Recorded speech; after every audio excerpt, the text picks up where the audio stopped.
Join us in prayer and pledge. Let's pray. Heavenly Father, we thank you for this day when we can gather together here and conduct the business of the county. Lord, we thank you for the safe travels that you have provided to everyone who is here this morning. We ask this morning, Lord, that you would watch over the men and women who are out working for the road commission or for the local municipalities, working to keep the streets clean and clear and passable for the motorists of Hillsdale County, Lord. Give us the wisdom and the discernment that we need to make the appropriate decisions. We ask these things in Jesus' name. Amen. Amen. I pledge allegiance to the flag of the United States of America and to the republic for which it stands, one nation, under God, indivisible, with liberty and justice for all. Thank you. We'll have a first call out to the public. Our rule reads, a member of the public may address the board after receiving recognition from the chairperson and giving his or her name. Public comment shall be limited to a period set aside at each meeting for such purpose, and each speaker shall have the floor for no longer than 5 minutes unless the board grants an extension. Board of Commissioners Rules of Procedures and Bylaws 5.13-3, and we also ask you be respectful. Who would like to address the board at this time?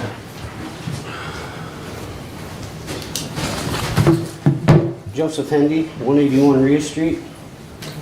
Commissioners, I've uncovered a Attorney General Opinion 5262 affirming the legality of secret ballot voting for the chair. State statute supersedes or prevails over the OMA. I'd also like to stress to Mr. Dane the need for a consistent public notice on the county website. The public notice needs to be posted in the same spot every time. I'd also highlight concerns about Commissioner Wiley canvassing Commissioner Leininger and Benzing both privately during an open meeting and in the middle of a vote for chair just 30 minutes into the meeting. That was an OMA violation. Not to mention I was excluded from the meeting when he did this because I could not hear what was said. Also a violation. Finally, Commissioner Leininger, your actions, particularly on the lawsuit against the other Republican faction, is concerning and ethically questionable. The lawyer and law firm you used had connections involving channeling funds or money to Democrats. Your lawyer's firm registered as a foreign agent for a CCP company that makes batteries for Goshen, a Chinese electric vehicle company. It's despicable. Finally, the county doesn't own Lifeway's building the way I read it. The land was to revert back to the county. That's it. I believe there's been wrongdoing not just against Lifeways, but the public also. This may or may not even be criminal. These resolutions have now been scrubbed from the county's website, confirming my suspicions that there is wrongdoing going on by our public officials. This body has a lot of politicians, but very few statesmen. Thank you. All right. Who else would like to address? Shelley? Good morning, everybody. I guess I could follow my buddy Joe Hendy. Couldn't be better than that. I want to start out just by saying I've been here in a while. I've been digging. I want to touch base on the website Joe talked about. So many things have been brought off that website in the last week. Last night I was trying to pull up some of the resolutions and they're all gone. So with that, I'd like you guys to, if you can, let's keep those up there so we can have access to them as citizens. I'd appreciate that. So about 10 years ago, I sat in a meeting and I was told to shut my mouth, keep a secret about buildings in Hillsdale, which anyone tells me to keep a secret, all it does is sparks me to look harder. So fast forward to my termination of July 30th, 21 with the health department. My last paragraph said something about if I don't keep my secrets, they would take me to court. So fast forward to 2 years ago, I came to this podium. I came 5 times and asked who owned buildings in Hillsdale on Care Drive. So I started doing my own research. And I found out that there's one building, 20 Care Drive, one building, 25 Care Drive, and now we have found a third building in St. Joseph County. With that said, all the same investor out of Alpena. I'm going to read to you, though, a piece from Rebecca Burns' Health Officer Report, December 12th of 2019. It says, the final payment for the mortgage on the building we occupy in Hillsdale will be made August 2020. The building was built with funding from Northern Health, who established the Hillsdale Public Health Building Corporation.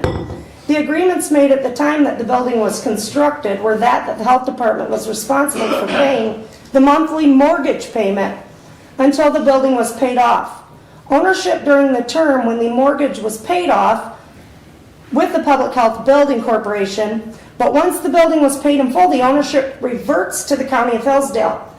The land, nobody's going to pay $88,500 a year, which adds up to be like $1.4 million, and then just hands it over to the county. I think the citizens would be pretty upset about that. I mean, after all, we're paying huge allocations to provide these exact agencies with money. The building we occupy in Three Rivers was built using the same program, with $1 a rent a month for a year, so $12 is what their rent is, for a 20-year term. I have begun the discussion with the County of Hillsdale and requested the similar agreement. Okay, I'd like to see that agreement in writing.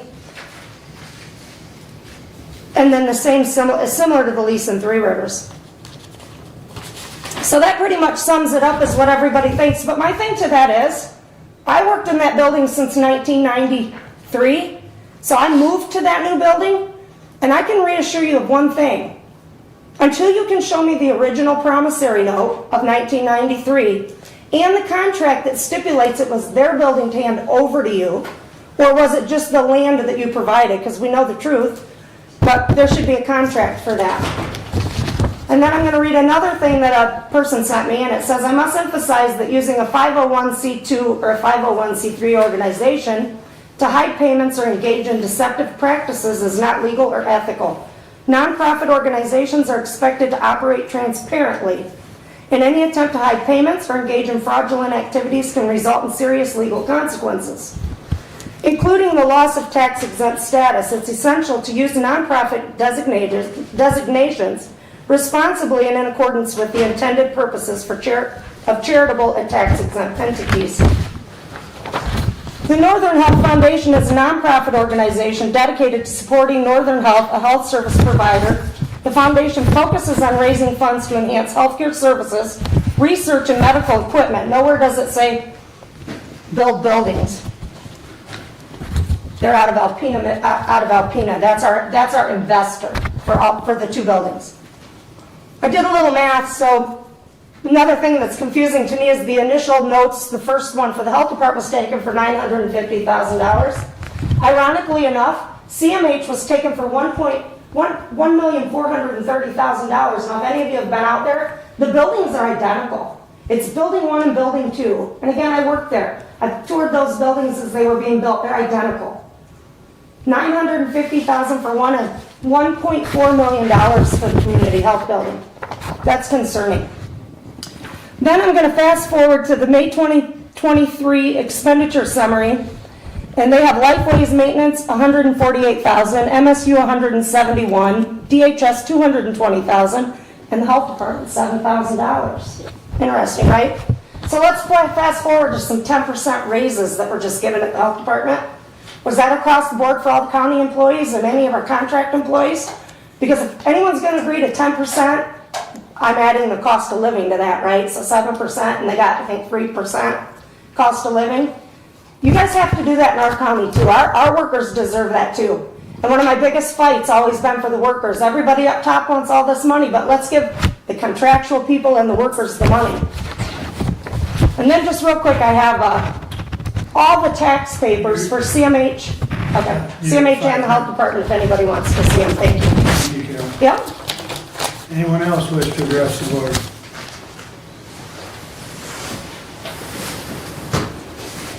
Bob Eckler, Scipio Township.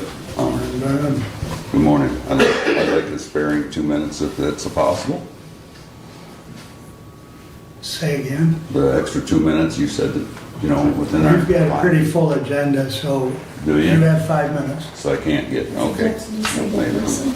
Oh, you got these, well, You should get disabled. 2 minutes for being disabled right off the bat. It doesn't matter. Veterans should get something. Anyway, started off. Last night, North Adams Township, the supervisor himself, I thought he was gonna, turn, a little bit of difference of how things are being run in that. And I found a threatening Mark Nichols to take him on, to getting him on zoning to try to push him. And I dare say that it was just idiotic to him to bring this up. Sedition. I don't know if you know the actual term of that, Mr. Leininger, but please look at that and see where it combines with the time that the parking lot mafia took place. In addition to some of the others, I was very, very concerned to see how this committee had brought together the other day, you guys voting to see who was going to be, chair. Mark has been the chair, and you guys have not adopted your temporary or for every 2 years or a changeover or something that should be done. I don't know what the term is exactly, but something's got to change. We've seen a lot of things that has happened in this county, and everyone else is getting pushed around simply because you can do that with whatever you want. You've got the sheriffs, you've got everything going for you, Mark, but everybody else is getting a little bit ticked off. The other and very last thing is, I'd love to have the college weigh in on the 14th Amendment, which is now being aired all over the place. That means in regard to Trump, and whether or not Trump was on that day doing what he did. I agree that, that should have not gone that far, but people do get carried away, and especially in a crowd. So I don't see it being exactly the same thing as what this Congress and this Supreme Court is trying to jiggle away, saying that the condemnation had been done up against us or against the country. And I dare to say that the likelihood that, even for myself, you might as well say that I'm an insurrectionist because I voted for Mr. Trump. I mean, how much hell are we going to go through in this country to continue with this nonsense? It doesn't belong. We have a country. I want our college to weigh in on what is being done and fracturing of what's happened here. Please come in and come forward and give us some voice. Thank you. Thank you, Bob. Anyone else wish to address the board at this time? Good morning, Mary Beth. Hey, good morning. Mary Beth Leonard, CEO at Lifeways. Good morning, Commissioners. I just wanted to, it's been brought to my attention at last month's Commissioner meetings that you guys approved your budget for 2024. And one of the things that the Commissioners are deciding to do, which they're allowed to do, we had obtained legal counsel relative to that, is the use of the millage dollars for their local match obligation per the Mental Health Code of 1997, which is $194,000. I just would like respectfully request that the County Commission send something to me in writing to that effect so that I can, as I prepare for our budget for the use of those dollars, which remaining for fiscal year 24, that I'm going to have to make some adjustments, and I need to have that on record. So I respectfully request that the County Commissioners could please send something to me in writing.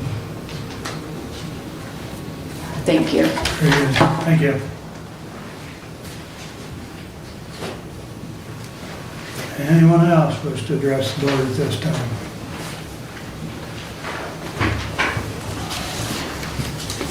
Mark Nichols, Adams Township.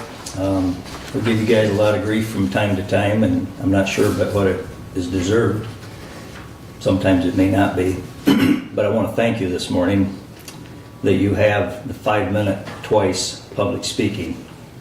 That element in itself is openness that's a little above and beyond what's the basic requirement, and I appreciate that. One of the first things Adams Township did when they had a change of government is lower it to 3. And they cut me off last night when I was trying to speak. I had exceeded the 3-minute limit. I recognize they're within the law to do that, and I fully recognize that you guys have little to do with county government, or I'm sorry, township government. But I wanted to thank you for having the 5 minutes and just kind of make you aware of what's went down. Thank you. Thank you, Mark. Anyone else wish to address the board at this time? As Mark indicated, we do have a second one at the end of the meeting. Very well, thank you. I'd entertain a motion. Commissioner, I would move to approve the consent agenda with the removal of item 4.8, resolution 23-160, and placing that underneath the management and personnel committee report.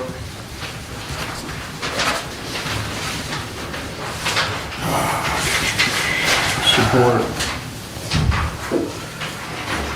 All right.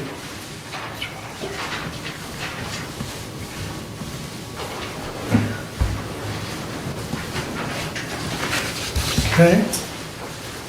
Any other changes or corrections to the consent agenda? Hearing none, with that movement of that one.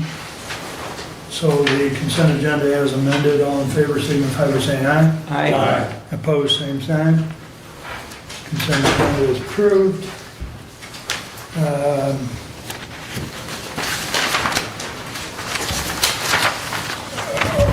see. Correspondence is listed on your iPads. Any comments on correspondence?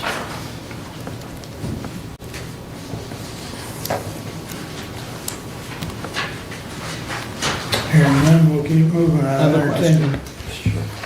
Go ahead. So the annual River Raisin Watershed Council update includes the 2024 dues notice. Is that something that will be on our agenda to pay or not pay, or when we receive the notice, we pay it? Well, I guess that would be up to you, since you're now our river raising watershed. Well, soon to be. Yes. In the past, that's been brought in the form of a resolution to pay those dues. Okay. Yeah, All right, thank you. very good. Any other comments on correspondence? Okay, I would entertain a motion to approve the regular agenda. So move with the addition of 23-160 under management and personnel. Support. Any other additions or corrections? Hearing none, all those in favor of the agenda as amended, signify by saying aye. Aye. Opposed, same sign. That brings us up to Judge Lisney. Good morning. Good morning, everyone. Oh, you just had where you... Highly professional today. Unfortunately, I get to wear a robe over top of it, so. They do have champion shirts already for I sale. didn't get one yet. I still have to go with my Rose Bowl shirt here.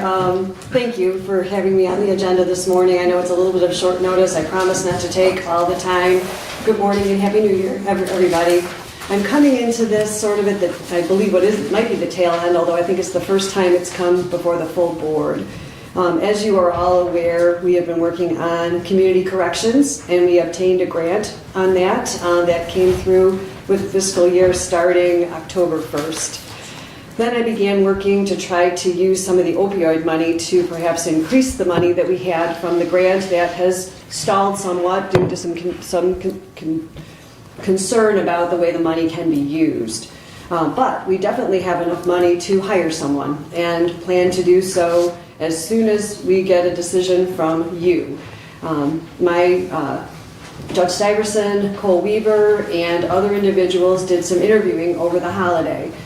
We have 2 candidates. I'm not going to go any further as far as names or who they are. They don't even know that this is happening today. In the running. One candidate is highly qualified. highly qualified, 17 years of similar experience in an adjacent county. Will not come in at the starting level wage of a level 9, which is where this scored according to your new salary study.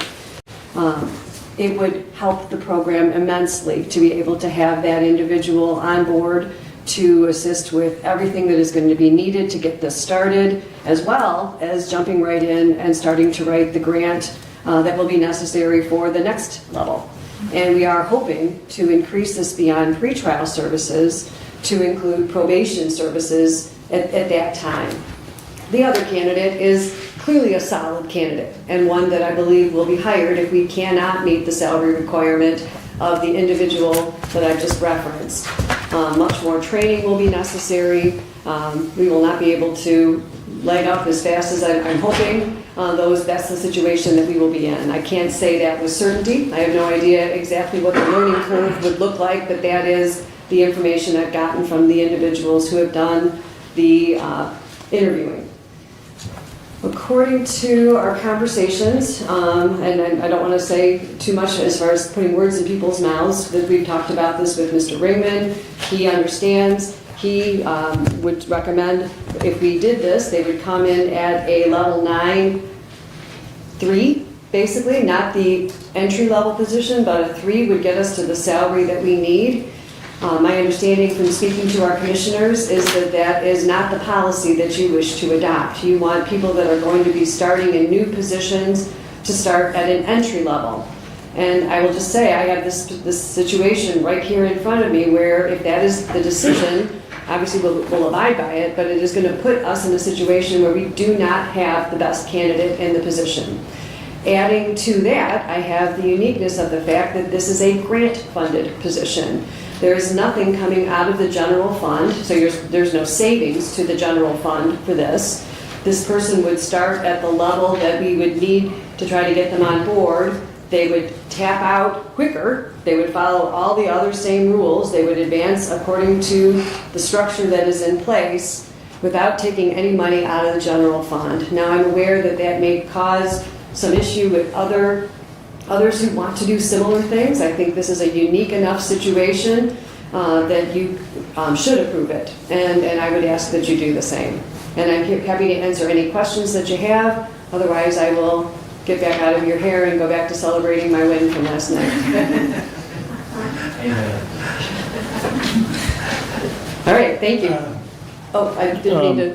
Your Honor, Yeah. you referenced that this position's been scored. I have yet to see any scoring on this position. Yeah, personnel hasn't passed it off to budget. It was with the Personnel Committee, and I wasn't sure exactly where that was at as far as everyone was concerned. It scores handily into a level 9 situation.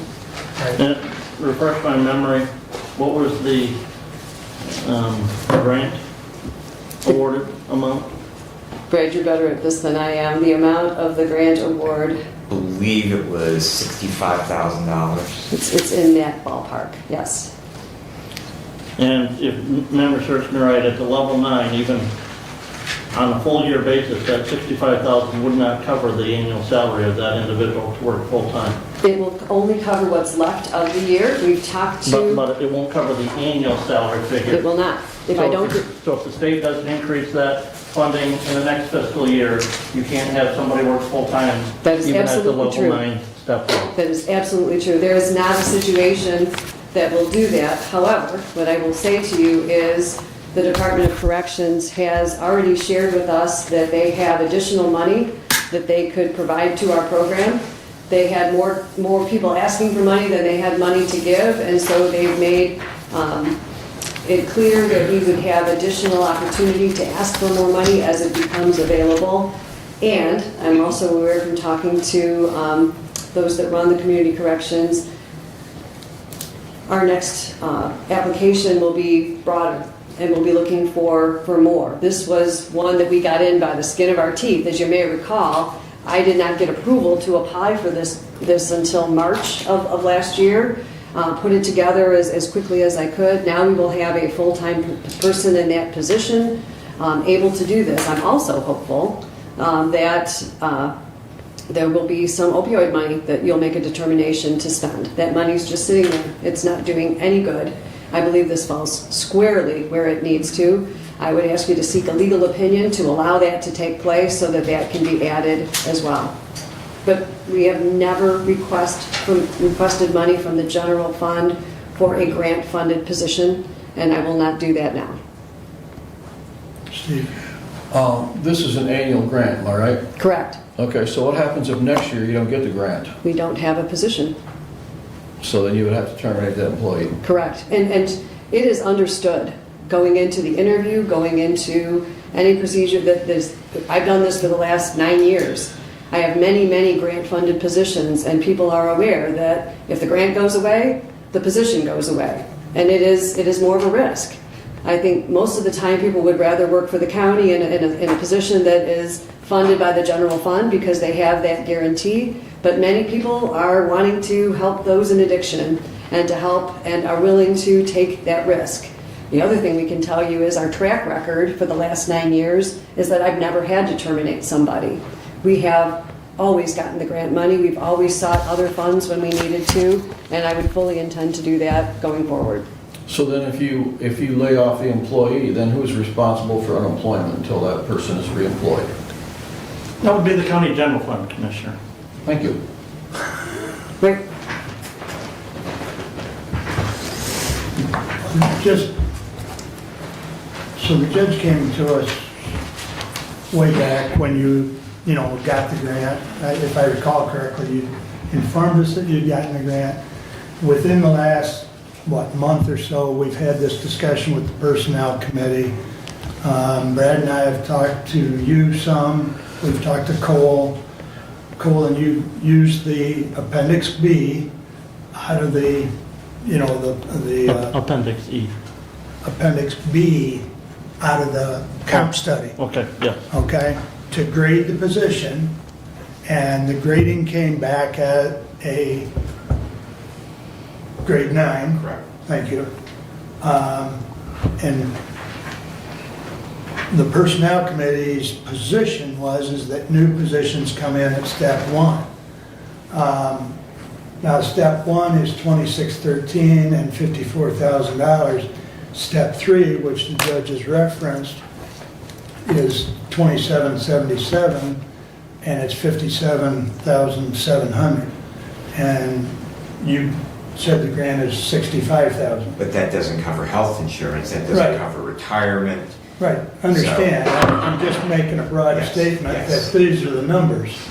But I just want to inform the rest of the board that that's the activity that the Personnel Committee has been doing with Cole and with the judge.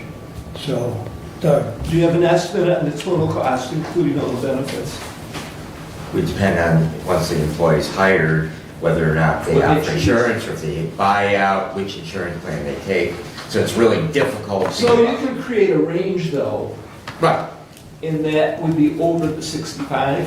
Only Yeah. if correct. However, since the position has not been filled, the grant was funded in September, and so, with October 1, actually. So consequently, since we have not hired, there's a pool of money from the grant that would be able to sustain that position throughout budget year 2024. However, the grant renews October 1, so the future of that position, basically, there's enough money regardless to fund the position by the time they're Exactly. hired to the balance of this year. And if I don't start spending it, I'm not going to get it again. They're going to be looking at our track record, and the best employees that I can get for this position are all full-time. I mean, that's just the practical nature of it. And so to be able to get started, I've got to wade in, and the way I can do it is by exactly what we just described. Doug? The opioid money has been referenced. What are the parameters on spending of the opioid money? There are multiple parameters on that, Commissioner. We've had at least 3 committee meetings on the opioid committee where we have discussed this. We have reached out to the resources at MAC, Michigan Association of Counties, and the individual at MAC that has been specializing specifically on working with counties, advising counties on the use of opioid settlement funds. The basic answer from the individual at MAC is the wording that we got on the request sounded like an end run around where we didn't receive enough grant funding for the community corrections grant, that now we want to end run around and use opioid money to fulfill the request that we didn't get from the community corrections grant. And they did feel that it complied with the requirements of the opioid funding. With all due respect, I read what you got back from Max, and it was questions about how it was going to be dealt with, and those were all responded to by Judge Stuyvesant. This is not an end run. It's an attempt to use the opioid money rather than have it sit. Our county remains in crisis.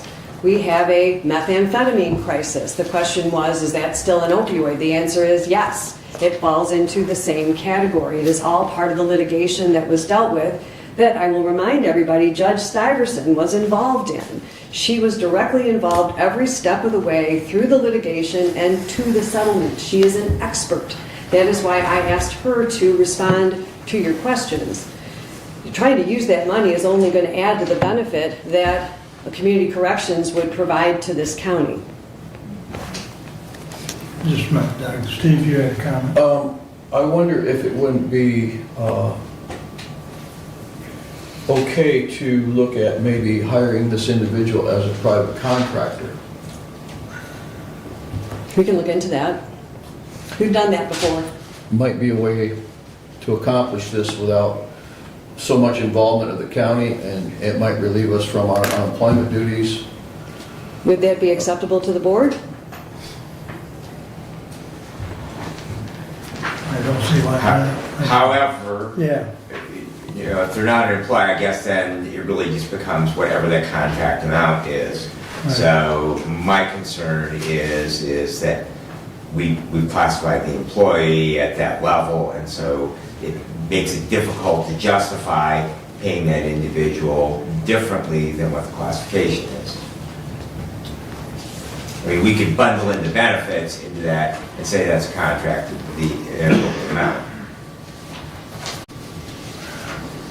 I guess I'd have to see the contract language, I mean, you know, myself, but Doug, I you would had need more information on contract employee Yeah, before I would be able to. No, I wouldn't say it's contract employee, it's a subcontractor, Commissioner. Yeah. Exactly. They're not an employee, they're, Yeah, if we so go that route, I they're. would need to learn more about that before I would jump in. But I'm looking at the community corrections, the job description.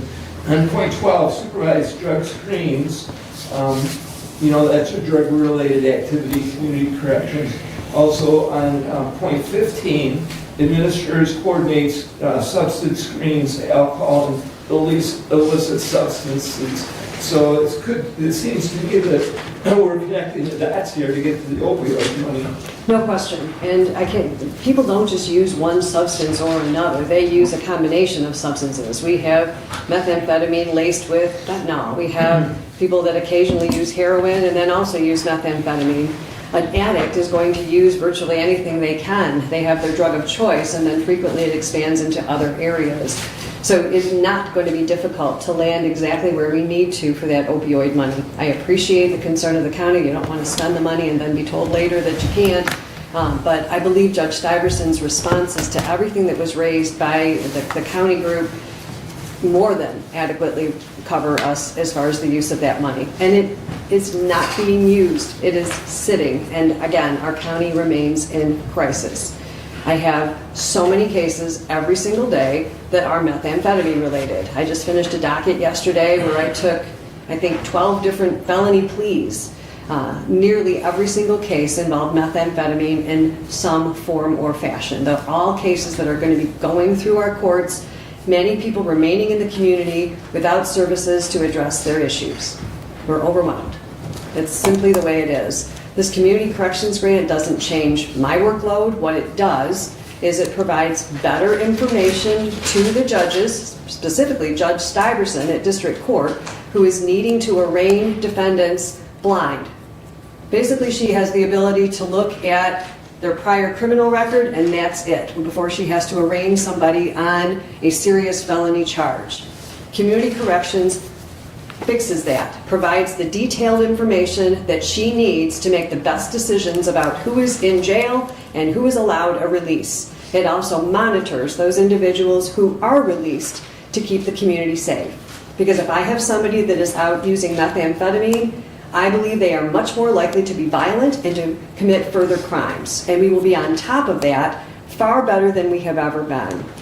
I didn't want to go into all of this, but I can remind you that since I was a district judge, so going back to 2015, I don't think it was my first year, but at least the second year, I have made a request in my budget every year to fund a pretrial services position.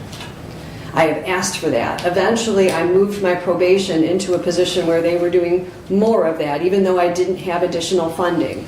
And I started what essentially was pretrial services at district court to drug test people that were out on bond. It did not provide me with additional information going in. That was all left to me and whoever I could talk to at the jail to try to get more information about the person on an individual basis. Each year it has been denied. The best I've been able to get has been that you paid for some drug test supplies so that I would have those at district court to use, and I believe that is still in the district court budget. This is game changing. This takes us to the level that nearly every other court in the state is at, as it is making pretrial decisions on release of dangerous felons. We don't have it here. We need it here. I have moved us finally to the position where it can start. I am just trying to put the best person that I can in that position so that we get the most benefit from it that we can, and to put us in the best position to fund this with grant money in the future, since you have decided that it's not something that's going to be funded from our general fund. Seems to me as though a private contract would work very well for the county and in your situation for these funds that are available. I'm not And sure. then if you don't get the funds, the grant funds the following year, it's just a simple matter of contract per year. And we've done that in other scenarios. I'm happy to explore it. I just know people don't always like to be general contractor, private contractors. They prefer the employment route.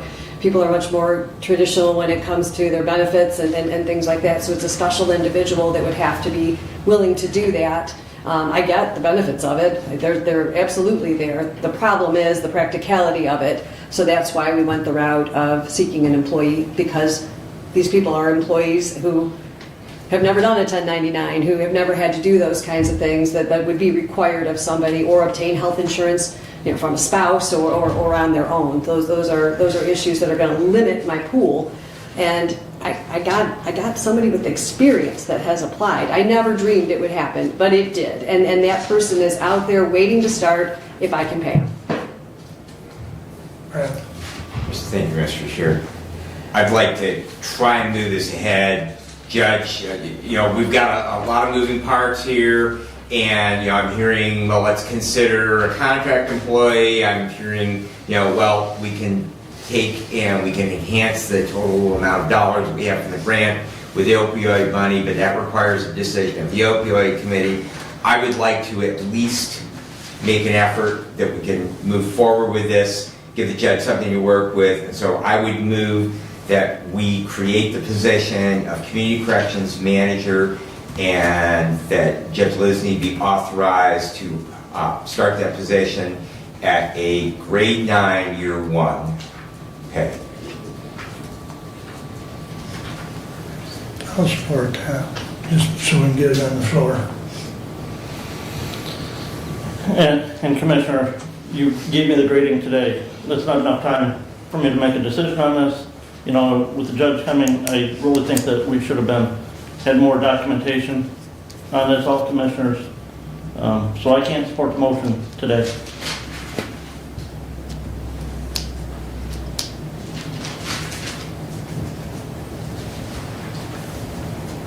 Any other comments? Move to table in light of lack of information and on a timely manner to make proper decisions on it. Support.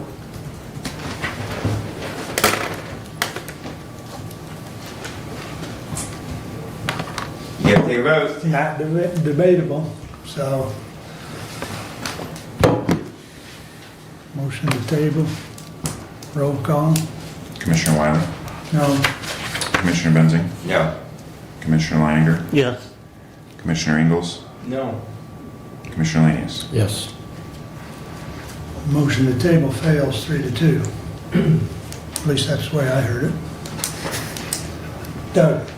When we did the study for the wage for the county employees, one of the items that I recall that Mr. Notley talked about was that we have flexibility as we go, and that it may not be buttoned up as it's presented, and that it may need some tweaks. This is one of those moments when I think a tweak is in order.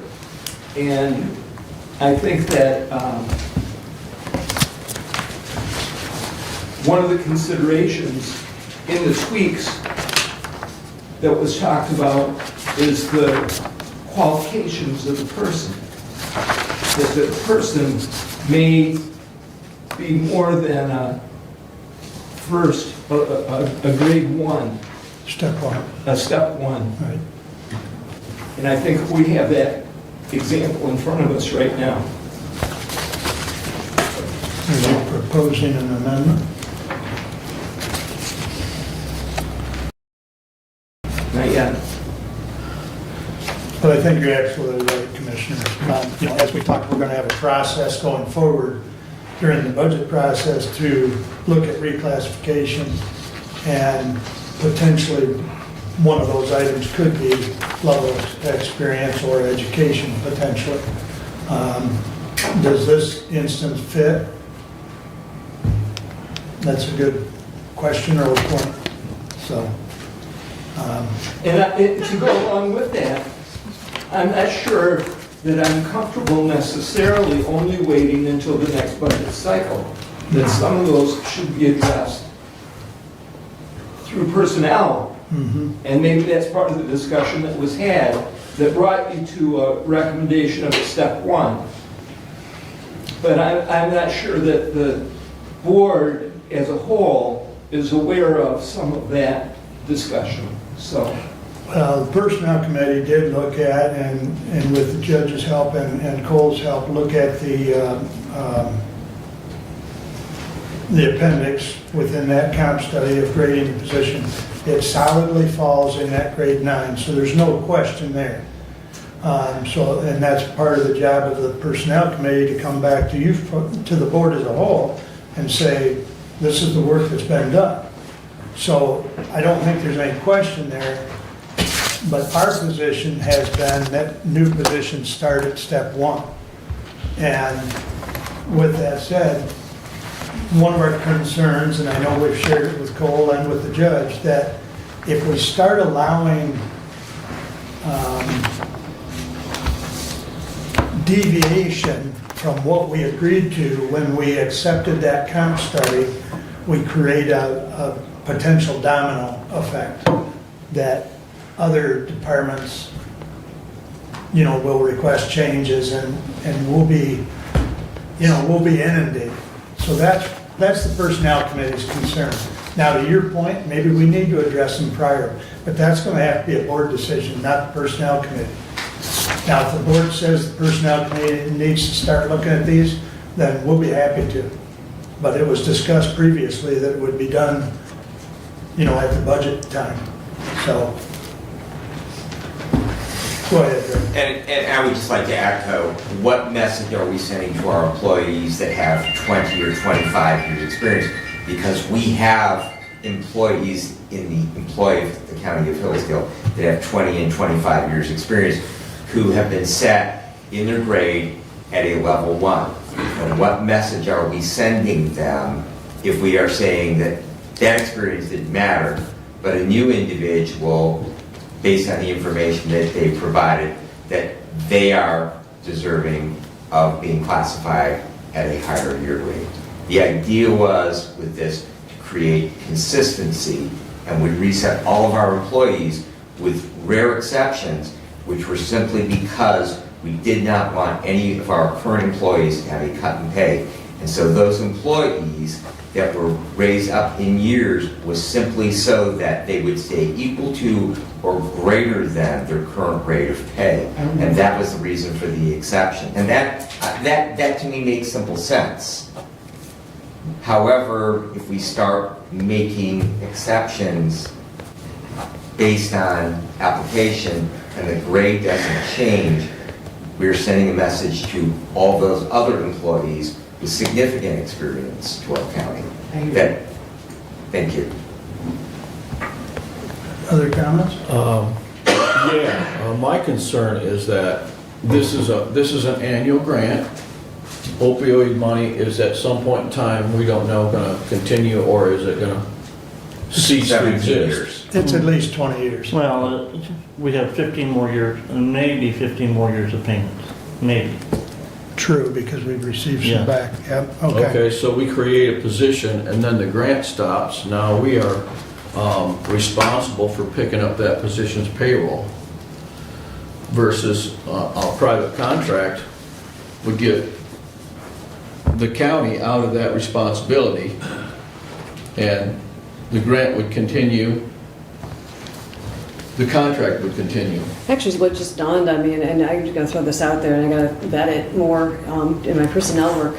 It's possible to hire somebody as an employee, but for a finite period of time. So basically, it would be for an employment contract, and that would be the period of time that the grant was in place. So I think there may be a way to protect the county on the tail end of it, should the grant money not be there. I will have to look at that more carefully and see if there have been any lawsuits that have challenged that, where somebody would still be entitled to some other benefit. But the idea is, how do you do that without guaranteeing them the employment for the year? Because you still want the ability to fire them if it's an at-will situation. But I think there may be a way to actually structure an employment that is only for the period of time of the grant. And so that you are not exposed at the tail end to any type of a layoff situation. Which again puts them back into the category with our employment analytic that we just had done. Oh, the comp study. The comp study, Yeah. thank you. So if you're gonna come back to an employee of the county, they're gonna fall within that comp study. Right, and I'm asking your comp Okay, study. so then your restrictions are gonna be according to that comp study. And If they're a private contractor, I understand, and that option can be provided to the person. If you want to go this route, I might be able to pay a little bit more because obviously you're not getting the same benefits. But what I'm asking of you is sort of what was discussed a little bit, and I get the pros and cons of it, but essentially you're putting us department heads in a position where we will not be able to hire the most qualified person for the job. That's the policy decision that you're making. And I understand that you are taking it off the table from further discussion, and I'm suggesting that it's worth having that discussion and worth dealing with the people that come and make those requests, dealt with on a case-by-case basis, so that when the time comes and we've got that person, we can move on it. That's my request in a nutshell. trying to give you enough options to maybe make this happen Thank without you. making the county responsible for every nickel and dime. And I appreciate that, Commissioner Lanius.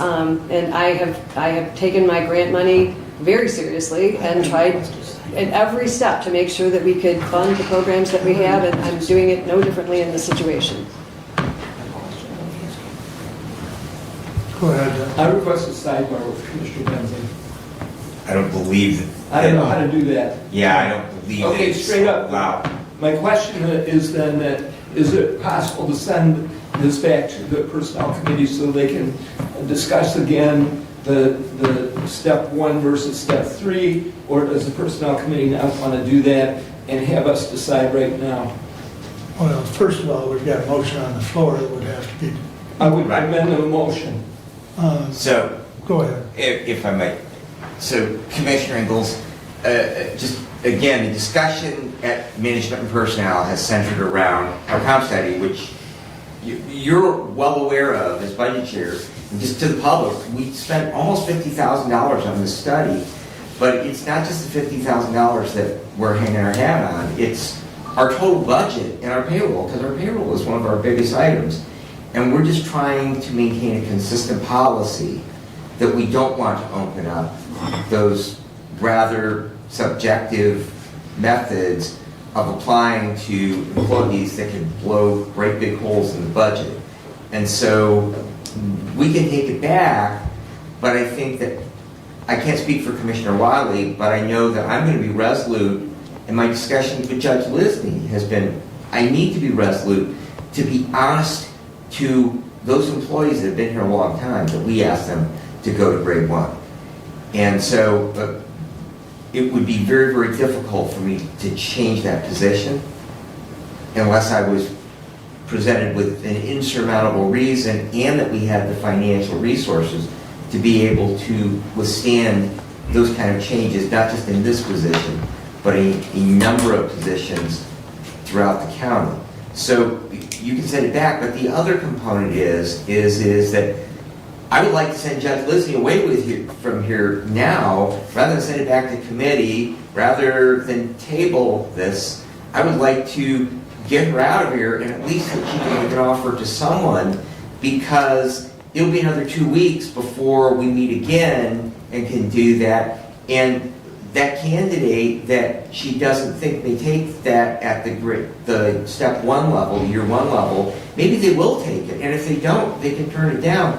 But that candidate might go away. They might take another offer, or circumstances in their life change. So she loses all opportunity, potentially, if we put this off for another 2 weeks. Whereas if she can go away here today, at least with that much, then she can at least have something to offer, and she can have some way to proceed forward.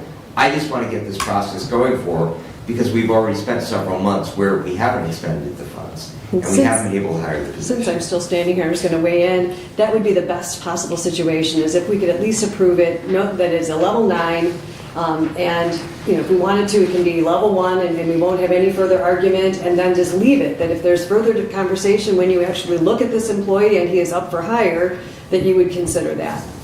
And I understand Commissioner Benzig's position, and I appreciate it.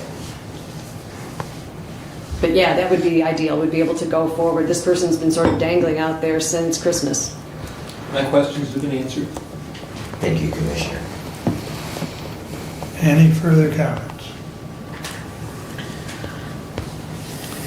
Roll call on, And go ahead, Brent. if I will, so there was a question asked earlier, what does health insurance cost? And again, we have no idea what the individual is going to enroll in.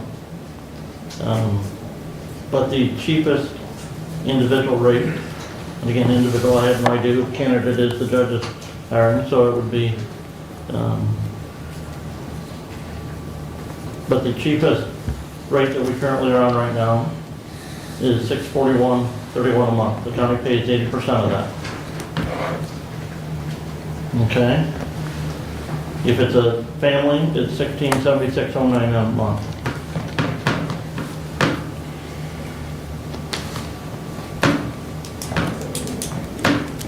Annually, that would be $16,090.46.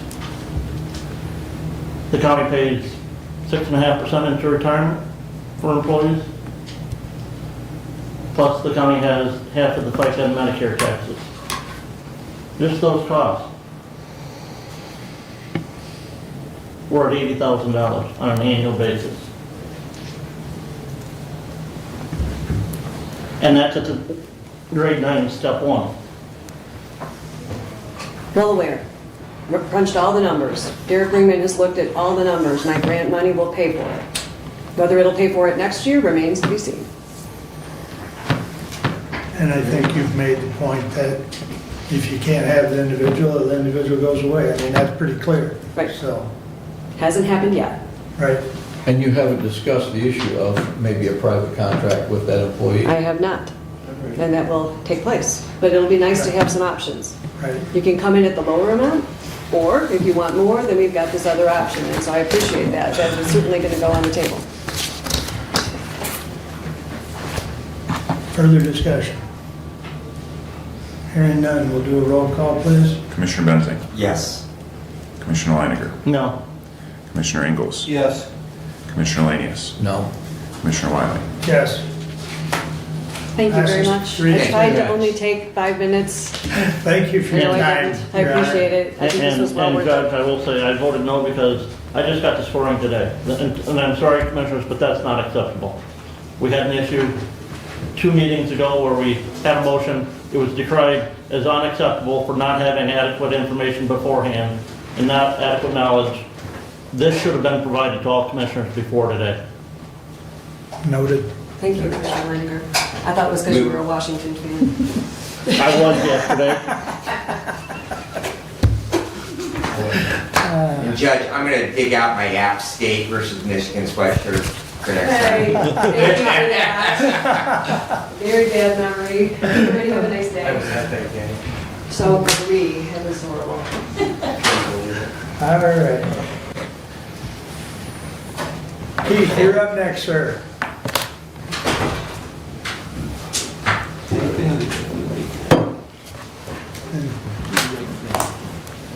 Good morning and happy New Year's, Commissioners. Sorry I wasn't here last quarter, but I'm pretty much 2 months post-op on my knee, so I knee issues. But otherwise, I just want to get here with the statistics, stats that we have that we pulled for the year, which I've sent you guys. You should have all that info. It's been a busy morning, so I'll get right to it. Our response times, which is we monitor pretty heavily, is in our service area, which is 11 townships and 4 cities in Hillsdale County, is 11 minutes and 26 seconds. That's the average response time of putting them all together. Our outside areas, which is still in Hillsdale County, but which is the other service areas, response area, when we go into those as mutual aid, is 12 minutes and 31 seconds.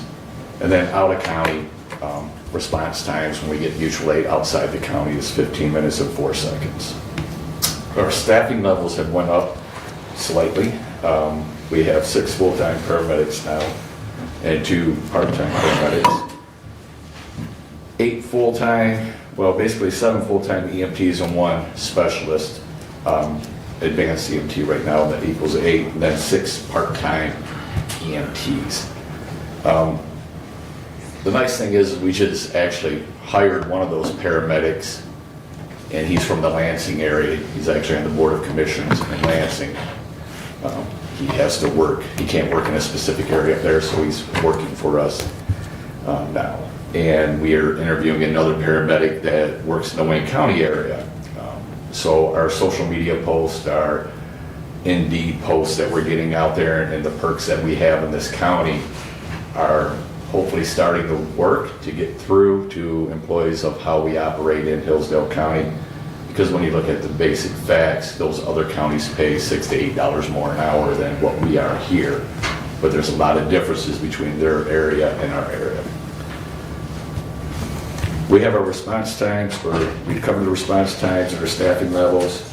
I have our call volume listed there, and you can see, without me reading them all to you, our emergency responses were up for the year by 5. Our transfers were up by 56.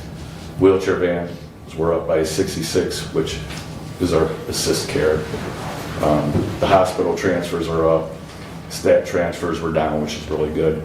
Unable to handle, they were down 52 calls, and the unable to handle is where we're outside on another call or on a transfer and another ambulance service comes into our area to cover.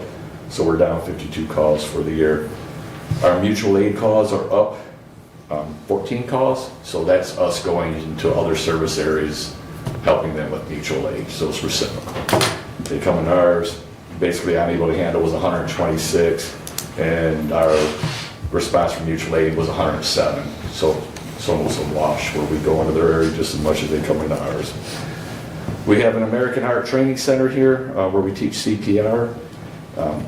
The numbers were actually equal, which was ironic when I put those in. It was 174 classes taught, but we had actually more students this year where we gave out 335 more CPR cards, which is good. And then basically I was showing that our paramedic recruitment. We've been currently staffing 2 to 3 stations. Like today, we're running 3 stations and an echo unit, so we have 4 crews out there working. So we've been moving our crews around as much as possible. We have a lot of crews working overtime to keep these stations covered. That's all I have. I'm here to answer your questions since I haven't seen you in a while. Steve? On your classes taught, do you do anything in the school systems at all? No, well, yes. they call us to set up CPR classes, and then we coordinate getting instructors to go into those. So Litchfield schools, Reading schools, Hillsdale, whoever calls. I believe the city of Hillsdale actually had their own instructor, but the instructor goes through us. So we have a lot of instructors that are going through our training center, because our training center is how we get cards. I'm the training center coordinator, so they come through us and get the cards. So even if we're not the actual entity teaching it, they're getting the cards through us. I see. Yeah, Okay, thank you. you're welcome. Keith, do you have any medics are in training right now, any basics that are in We do. the academy? We do. EMT James Rose. So he's actually in the paramedic program, just finished A&P and starting. So all the other ones that we had were either cherry picked from those organizations and they left to go work for somebody else. So which hurts us. I believe this individual will stay, but we're still continuing to pay for these paramedic programs for our employees. So, which is good. Any other questions for Keith? The only question I got, Keith, is, and it's not actually regarding your report, but in our communications and correspondence today, there was a letter from you regarding the ambulance millage in the ambulance association. Yes, sir. I was at, I think it was probably the last ambulance association meeting in early November, and you weren't there because of your injury. I was a little surprised when I saw this letter, because the conversation that evening from some of the other agencies was that they needed to maybe look and talk to their local townships to see if they wanted that millage again at the county level or rather at the local level. So you may want to make sure you bring that issue up and have a discussion about that at your next ambulance association meeting. Yeah, the ambulance association meeting is actually today at 5 o'clock. And the meeting in July is when we spoke with Brad, where this all came from, that it was a request that we had to put in as an ambulance association.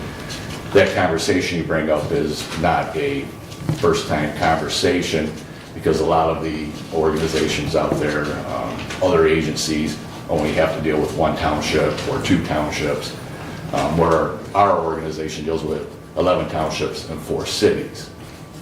There's a little bit more work on my end to go out and go to those townships and cities, but realistically, it's just another way of going about it. That would be a choice of basically the commissioners on how they want to approach that.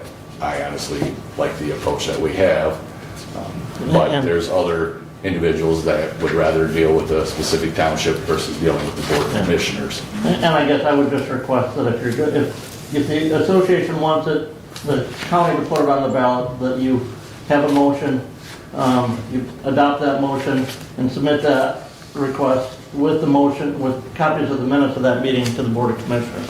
So the one that we have on file right now, you want to rescind this? No, I'm not rescinding, it's just, again, this is just a letter from you. This doesn't say that at a meeting on this date, there was a vote of the ambulance association members that passed 5-0, that we asked the county to put this item on the ballot.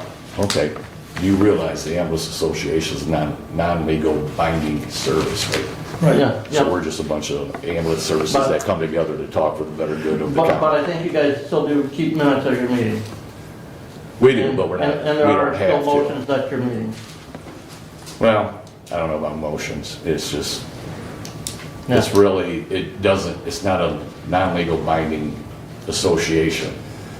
If Understand. we can have a vote, and if 4 people say yes and 1 person says no, that 1 person is going to do what they want to do. It's non-legal binding. So it's which came out when I was in here, because we thought it was a legal association, but there's no bylaws, there's nothing. So that's why we changed the contracts to name individual ambulance services for specific townships and cities. I can ask them how they feel about that. And I don't have a problem doing that to see what they said, because I wasn't there at the November meeting and I didn't hear that aspect of it. So, yeah, I mean, tonight we can address that. And again, because your letter comes from the ambulance association. Yeah. It doesn't come from Keith O'Neill, Director of Rating Emergency Unit. And I don't have one I from, agree with you. I don't have one from Dennis McNett, the Chief of the Roy Waldron Fire and Ambulance Association. I don't have one from Somerset Township and one from Madison and one from the city of Hudson. This came from the ambulance association. Okay, that's fair. Unless you've got some minutes from July that support this, then I guess I would concur that tonight provide us the minutes. And We should have minutes. I'll have to reference those. I don't have them with me. and So I have to go if into it's them. in the July minutes, that's Yep. all we need is a Yep. copy that says that it was, at the very least, a Conversation. consensus. And the previous discussion with the ambulance agencies were they went and bring this request last year, and I told them that because of timing, that we wouldn't really even entertain the idea of placing on it, because we have no idea what numbers will be, property tax numbers will be, in order to formulate language or anything else until a little bit later into the year. So consequently, that having this request now rather than last September was really much more practical to deal with it at this time of the year. So, but again, Commissioner, that subject can be discussed this evening. Okay. Do you, what is the deadline to put it on the August ballot? I was just gonna ask Abe. I have that memorized, give me a second. Okay, he'll look it up real quick, but I think it's sometime in May. Yeah, I think it'll probably be like by our first meeting in May, we would have to have the language and the numbers. So we've got time. So, and it's right, you've got time too, Keith, so it doesn't have to be tonight. I mean, you guys meet one every 2 months. Yeah, I'll check the minutes when I get back, as Yeah. long as it's in there. Like I said, If it's in there in July, all we need is a copy, Keith. Yep. And Yeah, like that's I what say, your point is well taken. You're not a legal entity, but at least if the minutes indicate it was discussed and the consensus was, then In July. that's really what Yeah. I believe Commissioner is looking for, right? Correct. I agree with that. Appreciate it. And I would, bring more to if we did have individual letters from every agency saying, please put this on the county ballot. Yeah. I mean, it would be nice. It'd be nice to have all the townships, It's gotta the ambulance services come here and give you a filed report as by well. them. I believe I'm the only one, Thank you. Commissioners, it's going to be filed by May 14th, so that's kind of the drop dead day, so to speak. Okay. But I would think we can take it back up as soon as Keith, Yeah, if they're in the provides- minutes, I have some Yeah. checked minutes. And that would be our Exactly. first meeting of the month of May, if we wait to call that day. Yeah, I think we better do it in April if Yeah. possible, but, all right, very good. Any other questions for Keith? Thanks, Keith. Thank you very much, Commissioner. Thank you for your time. All right, moving right along. Steve, your report, please. Yes, due to the holiday season, we didn't have much activity in District 2. Last night I did have township meetings, Scipio Township as well as Fayette. Fayette, through a special meeting December 19th, appointed Jessica Bradley as the clerk, so they have filled that position. Going forward, I have a very busy schedule. The rest of the month is packed. So I'm going to be a busy guy for the rest of the month, and that's all I've got for today. Oh, one other thing. Excuse me. Kevin Martis from Lenawee County called me yesterday, and there is a ballot initiative they're going to move forward on, and they're going to be requiring signatures. And what they're up to doing is repealing the law that wind and solar power took away from the townships by the state. So there's an effort going forward to repeal that law. And if anybody wants to talk to Kevin about that, his number is 517-403-2438, or you can reach him at kevinmartis.com. And he's looking for a representative in Hillsdale County that might be interested in taking up the cause.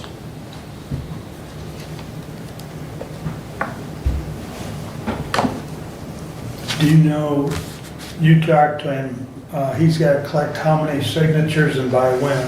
Or I mean that, 500,000. okay. I think, Commissioner, the legally certified only has to be like 390 some. I think that's right for Okay. certification. Okay. About right. I would recall some signatures for the office of governor. That were invalidated, correct. Yeah. Yeah, and it's interesting to me that the last count I knew, 56 counties had a resolution against that law, and our state government still did it. So it's like, we don't amount to anything, they don't care about us. Well, every entity that testified in committee testified against it. Yep. MAC, MTA, All Farm of them. Bureau, I mean, the list goes on. And, So- yep. And sand and gravel will be the next one. Okay, anything else? Questions for Steve? All right, thank you. Brad, your turn. All right, I have an action item, so we'll start out with that, 24007. To the Honorable Board of Commissioners, we, your Public Safety and Judiciary Committee, recommend the purchase of a Stop the Bleed Enhanced Training Kit 84-0030 from North American Rescue Limited Liability Corporation, P.O. Box 360320, Pittsburgh, Pennsylvania 15251-6320 in the amount of $1,243. The Stop the Bleed Enhanced Training Kit will be used to assist in the ongoing training of county employees in hemorrhage control and the proper use of products contained in the public bleeding control stations and county buildings. Further, the funds from this purchase shall be taken from the Opioid Settlement Fund, account 287-00-977.000, and I would move for adoption. Support. Discussion. Commissioner, if I may. Sir. You make the motion, I will allow the maker of the motion to speak first for parliamentary rules. Thank you. Go ahead. Thank you, Commissioner. Bringing this resolution today, we passed a resolution last year that we would have, first of all, a requirement that all of our county employees, when they're onboarded, that they be trained in CPR, Stop the Bleed, and naloxone administration. We have made an investment through all of our county buildings for public bleeding control stations. There's one right down the hall down here. This device would simply be the training materials. Director Whitaker, who we have charged with coordinating that training for our county employees, he has made the request that we acquire one of these, so we have this training adjunct to assist with that training. I would say that this is, as we have previously made the investment out of our opioid settlement funds, this is an appropriate and like investment for use of those dollars.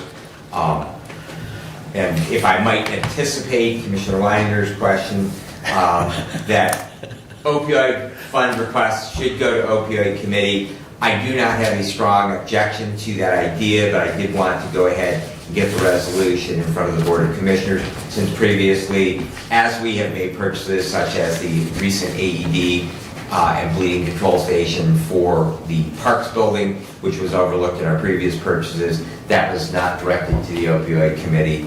We just went ahead and made, because it was consistent with what we've done in the past, and that was my thought. This is simply a consistent use in what we have done with these funds in the past, but I do not have any strong objections if that is something that Commissioner Leininger would like to see done. You read my mind. I will move to refer this item to the opioid committee to report back for the recommendation at the next Board of Commissioner meeting. I will support that simply because, again, I do not object to it being handled that way. Okay. I was actually, we didn't have anything, so I was debating about canceling the opioid meeting, but now we got it.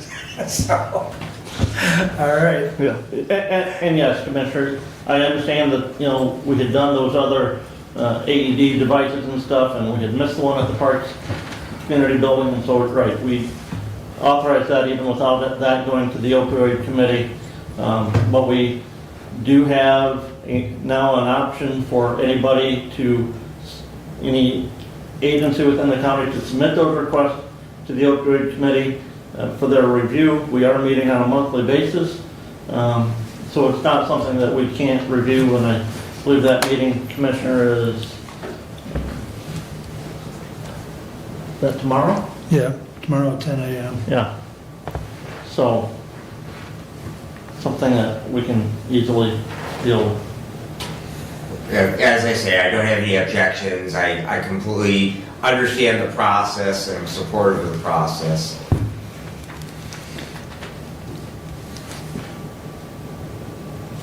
Any further discussion on moving it back to committee? Everybody in favor of that signify by saying aye. Aye. Opposed, same sign. Okay, Thank you, commissioners. now we'll go back to committee. I know you'll do the right thing. All right. Please continue. REU, Somerset, and Hudson EMS have all filed their fourth quarter reports. I'm still waiting on Addison and Wright Waldron. Once we get those in, we'll get those reviewed and sent off to payables, and so that we can get those last checks issued from last year's pool of money. We have a security committee meeting this Thursday, so Commissioner Ingles, I know that you have a busy day, so I know that you perhaps may be absent from that, but we will press on regardless. There's a couple of items that I would like to bring forward to this body for discussion today, because they have been on the agenda for the security committee in the past, and so consequently I would like to at least be able to report back. The first is should we have a requirement that all of our county employees display their county ID badges? And so there, the first thing to speak to that is simply, how are we going to enforce that? We don't have really a policy that employees get points if they or show up late, or they get points for various things. How are we going to enforce that? And if an employee doesn't, is it simply going to be, oh, it's oversight, or just no, they're not doing it? I also, just speaking from a personal security standpoint, there is a great debate whether or not that ID badges in the event of an active shooter event make you more of a target because you are an official. So consequently, that there can be an argument made one way or another. I have no strong feelings one way or the other. The only thing is I will remind my fellow commissioners, if we do adopt that, we are employees too, and we do need to lead by example. So consequently, if we are in the building, mine's on my belt, that we will need to and ask our fellow elected officials. We can't compel them to do things. However, we can as a matter of policy, and again, it comes down to a question of leadership. So I don't know if we want to have a consensus one way or another on that. If you would like me to place that in the form of a motion, I would be delighted to do that or hear any discussion on the subject. Go ahead, Matt. Well, I routinely will go to the courthouse and walk off without my badge. Or hard hat. Touche. Or safety harness. Yeah, so, Be careful up there today. yeah, in that aspect, Commissioner, for access to certain parts, if you don't have it, the employee's not gonna gain access. So I don't know what and again, I'm not in the county building on a daily basis, so I don't know what practices for employees that work there on a daily basis. I don't know, do they need their badge to get on their computer systems? Is there or is that just password protected and that gains access as opposed to, some systems you use your identification and that. Some have fingerprints, some require your magnetic badge. So, yeah. Would we not have to amend policy and procedure to that? It would be in addition to we're updating our employee handbook, so it would be an update that we would include if we were to make that a matter of policy. So then again, how do you enforce it? And what's the ramifications if you don't have your badge on? Right, and that for me always, why have a law if it's not going to be enforced or there's no consequences for it? Well, that's the whole point. How do you enforce it? And that's, Oh, we'll send them to HR. We don't have an HR department, you know? No donuts for you. You know, I just look at it from the standpoint, there's places in our buildings that I can't go. I know because I drive a different truck one day of the week and my ID is, you know, in my primary vehicle. I have a number of different ID badges and they all stay there in that primary vehicle that I drive. If I don't have that vehicle, I don't have a badge, and that means that I might not be able to gain access, and so I'm gonna have to call somebody to come let me into certain areas of our buildings. So to me, there's a natural consequence. And I think that the employees, Abe probably can speak to that because his employees go up and down from the courts quite regularly and they probably need their badges to access those areas on a relatively frequent basis. I know to go back to IT or facilities that, you know, again, that you need a badge to access those areas. So it's, to me, the natural consequence is you're inconvenienced, you have to go back and get it if you don't have it on your person.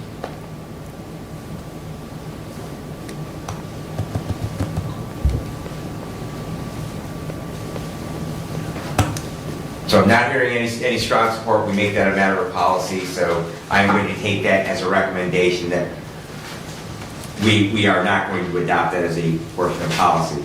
The second item that I have is we previously had a visitor's policy. We used to have signs at the historic courthouse when that was the majority of our offices were located in that part of us having this building. That said, visitors, please go to the clerk's office. You were supposed to sign in. You were supposed to get a visitor's badge and display that so that as you were in areas, I know yesterday that I was here and we had some people from various IT vendors that were coming and going in places. So the idea was that we'd have them check in. We could know that.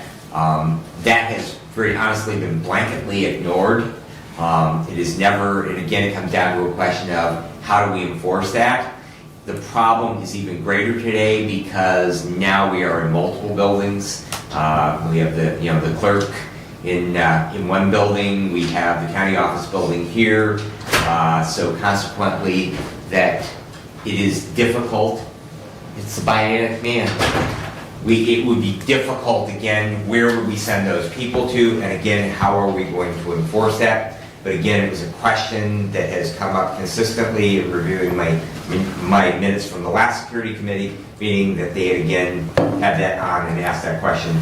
So do we want to bring that as a matter of policy back and revise that and find a method of taking and number one, having it, and number two, enforcing it? And Randy, if you would like to speak to that since you're here, I would be delighted to hear your thoughts on that. There are different situations going on in different buildings that are not, we don't all have county employees working in them. So how do you enforce it on a state employee, you know?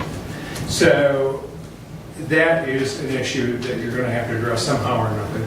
The other thing is that I'm in the process of redoing the courthouse and the zones and what have you, and trying to tighten the security up. So let's get all that finished before you decide to do whatever it is you're going to do.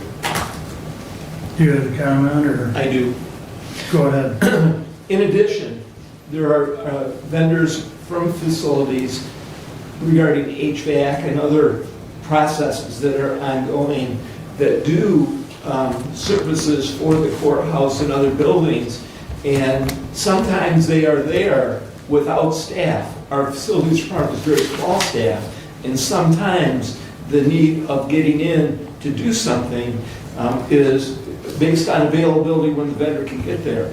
And so while having the policy in place, sometimes that policy would be cumbersome. Now, can things be arranged? Probably, but commissioners need to be aware of daily business that repair that needs to be done, and the layers of difficulty to accomplish some of those, So I think the facilities department would be interested in that policy, and certainly would cooperate and wants to,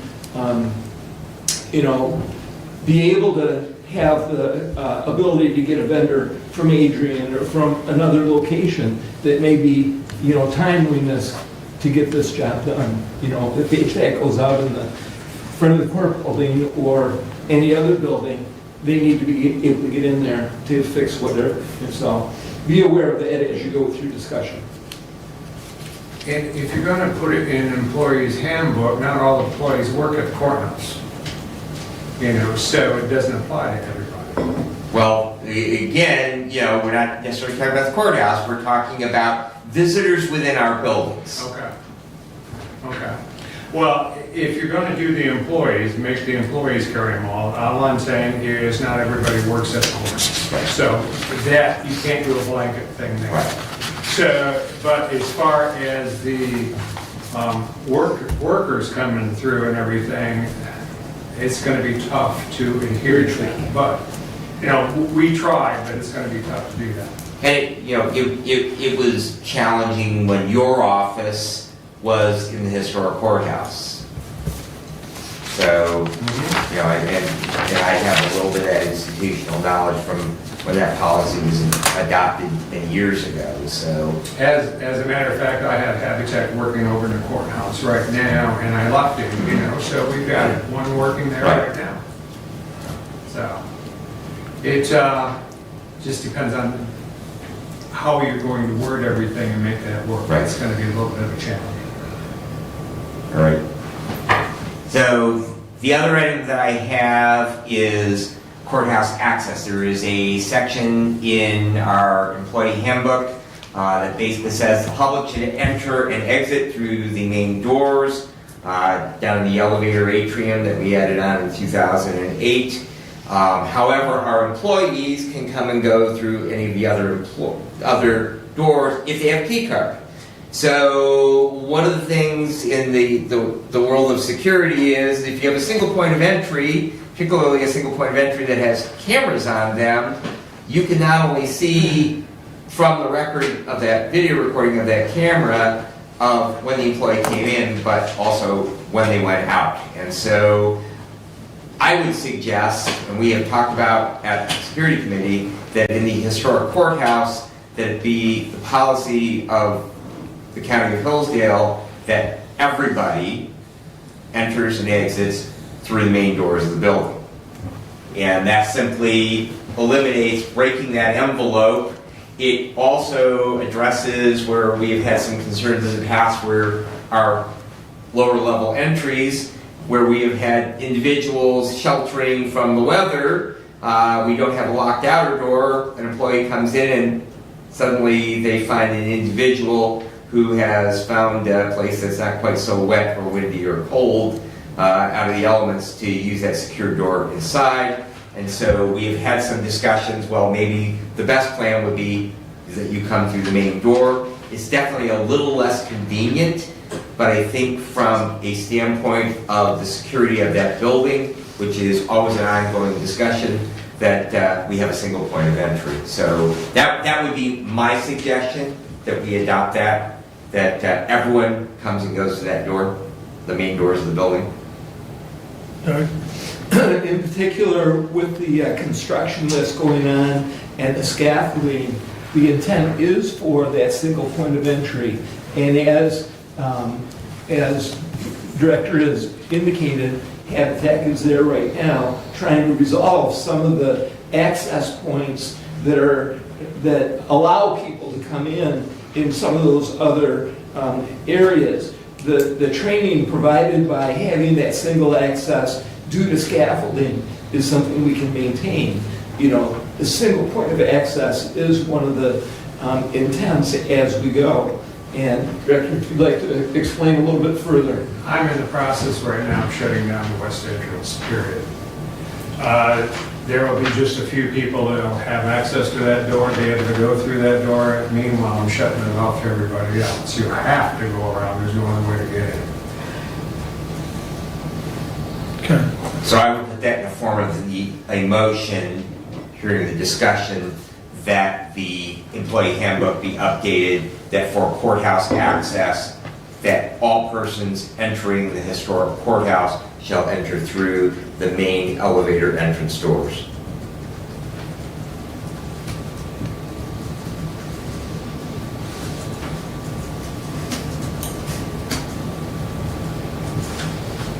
Did I say enter and exit? I may have missed the exit. They check in, but they don't check out. That's only in California. May I read what I have? Please, please. Motion to update the employee handbook that all persons entering / exiting the historic courthouse shall enter by way of the main elevator entrance doors. That would need support. I'll support it just when I get it in, because I need to send that draft out, but it probably won't be in the draft, but I've got the draft ready to send to everybody, because the personnel committee will get that handbook on the agenda next meeting. Doug? So for discussion points, Yeah. the cards which provide the access can control the ins on all of those other doors. Correct. The exits is another story, and based on emergency, everybody's going to exit whatever Right. door they're Yeah. going to exit in. Yeah. So I don't know that I'm comfortable with the wording of the motion that I think can be accomplished in other ways. I think the card itself can do What you that. can't stop, Commissioner, is you can't stop an individual looking out their window and popping the door open. So if we make it a matter of policy that everybody's going to enter and exit that way, then you still can't overcome, and you will hear over and over and over again that you break that security. You can have a security envelope as you want, but if you have employees that put rocks indoors to prevent them from closing, if you have employees that open doors which should not be entrance points. Tell me about enforcement. And Again. And Commissioners, if I may, I'm not a fan of eliminating all access from the west entrance door. I don't think that should be done. I think that door should be open to employees to use at all times. Some of our employees don't necessarily park in the county parking lot, they may park otherwhere. And I've never been a fan, never was a fan of closing off that entrance to even the public. Understand security reasons, we want one major point of access. But with a card system, that's more secure of an entrance and more knowledgeable than we can go and see when did somebody scan the card and gain access to the building. I don't have to go back and try and review countless hours of video camera to know when somebody gained access.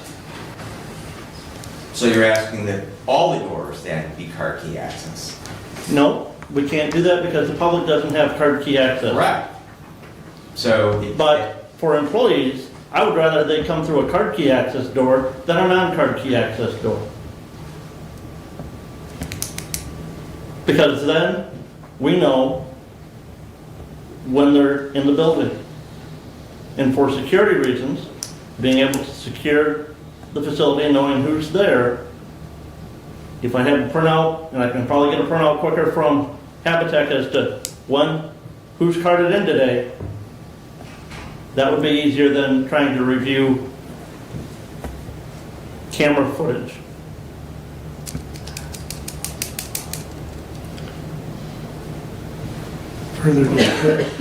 Further discussion on the motion? You want to read it back so everybody understands? Motion to update the employee handbook that all persons entering / exiting the historic courthouse shall enter by way of the main elevator entrance doors. You want time?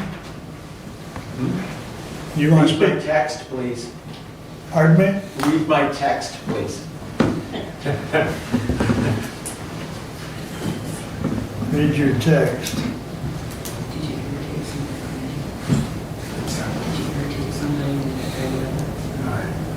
David makes a point, thank you, that probably talking about security in an open format is not well advised.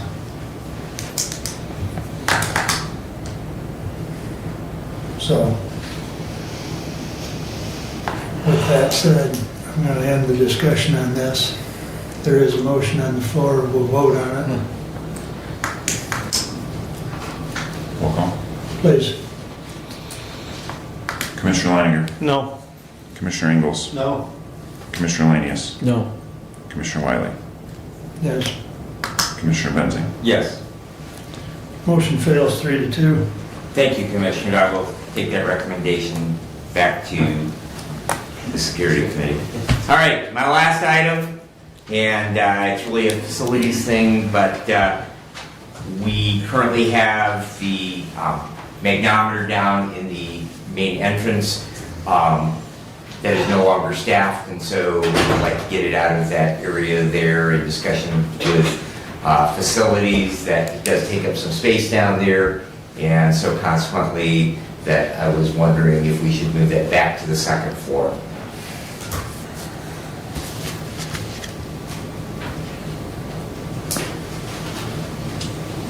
Say that again, please. The magnometer, basically the metal detector Right, that is downstairs right, or it is no longer staffed. right, And so the bailiff is upstairs, right. and so it would be a more practical use to have it upstairs where the bailiff is. I think I would send that over to facilities. Doug and I can talk to Randy or whatever, because that's a facilities issue or a court issue. Okay. But, you agree, Doug? Well, it's a security issue as well. Correct. Which we just kicked a security question out of this meeting. So, you know, that's an Right. interesting point that you bring up, but it does need to be discussed. Yeah, Okay. very good. Okay, so we'll send that to committee to make a decision on that. All right, with that said, that takes care of my items for Security Committee.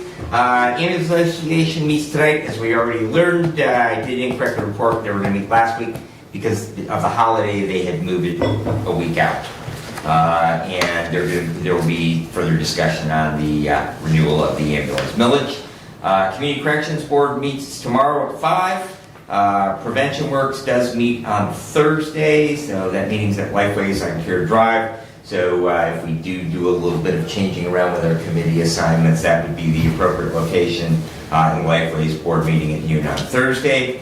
I learned yesterday there's no CAA Community Development Committee on which I sit for this month. The January board meeting is January 25th at 4 p.m. at the Lenawee District Library out on 223. And the Emergency Telephone Services Board meets on January the 17th. And that concludes my rather lengthy report. Thank you. Any other questions for Brad? Hearing none. Doug, you're up. Thank you. I'll begin with my action item as soon as it comes up. While you're bringing that up, I just wanted to ask her, or I guess make a statement maybe, and budget could confirm that money for this resolution is allocated in the budget. We'll talk about that. Okay. I just wanted to ask that, as I know he's looking for it, so. Do you have it, Commissioner? I have it. Resolution 24-008, January 9, 2024, to Honorable Board of Commissioners. We, your Facilities Committee, recommend authorizing the chairperson of the Hillsdale County Board of Commissioners sign the tax-exempt municipal lease proposal from Reservicing Center, Inc., doing business as NCL Government Capital, located 510 22nd Ave East, Suite 501, Alexandria, Minnesota, for the acquisition of a S590 T4 V2 Bobcat skid steer loader and cab package from Carlton Equipment Company, 4704 South 29th Street, Kalamazoo, in the amount of $10,605.07 annual lease payments for a period of 5 years. Further, the funds from this purchase shall be taken from the facilities equipment account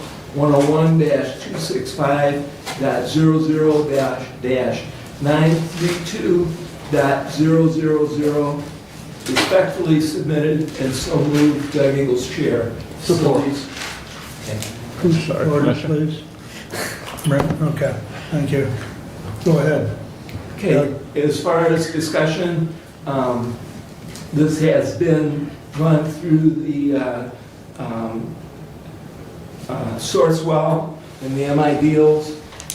For pricing, it's a government pricing. As you see in your packet, the information on the skid steer is presented, as well as the lease purchase arrangement. And I will answer questions as you have. In regards to Commissioner Wiley's question of was this money in the budget, it was set aside in the reserve funds. We will have to move it to the equipment fund. It's $600 more than we had estimated on that set aside. We had set aside $10,000 for this, but feel that, you know, the cost savings of doing it over 5 years as opposed to 6 years, because that was an option, is still there. So we will have to free up a little bit of money somewhere else to make sure we cover that extra $600 in this current year's budget. But yes, we had set aside money for this item.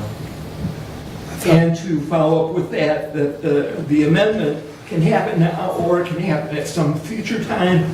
We don't need to do the amendment right now, since we don't know really where the overall budget will be for the facilities department. Well, this is coming from the equipment fund, not necessarily the facilities, yes.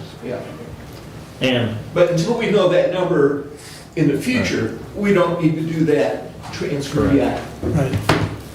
Okay. Further comments? Steve? I have a question. What attachments are with that, if any? The bid, as you see there, Commissioner, I believe just includes a standard bucket, and I forget I'm not seeing to any mention that attachments. if you scroll, okay, no, not there. It's on the third item where Commissioner Engel's at here. Down there. Down. 72 inch bucket. That's one right, no, that one right there. It says it right there.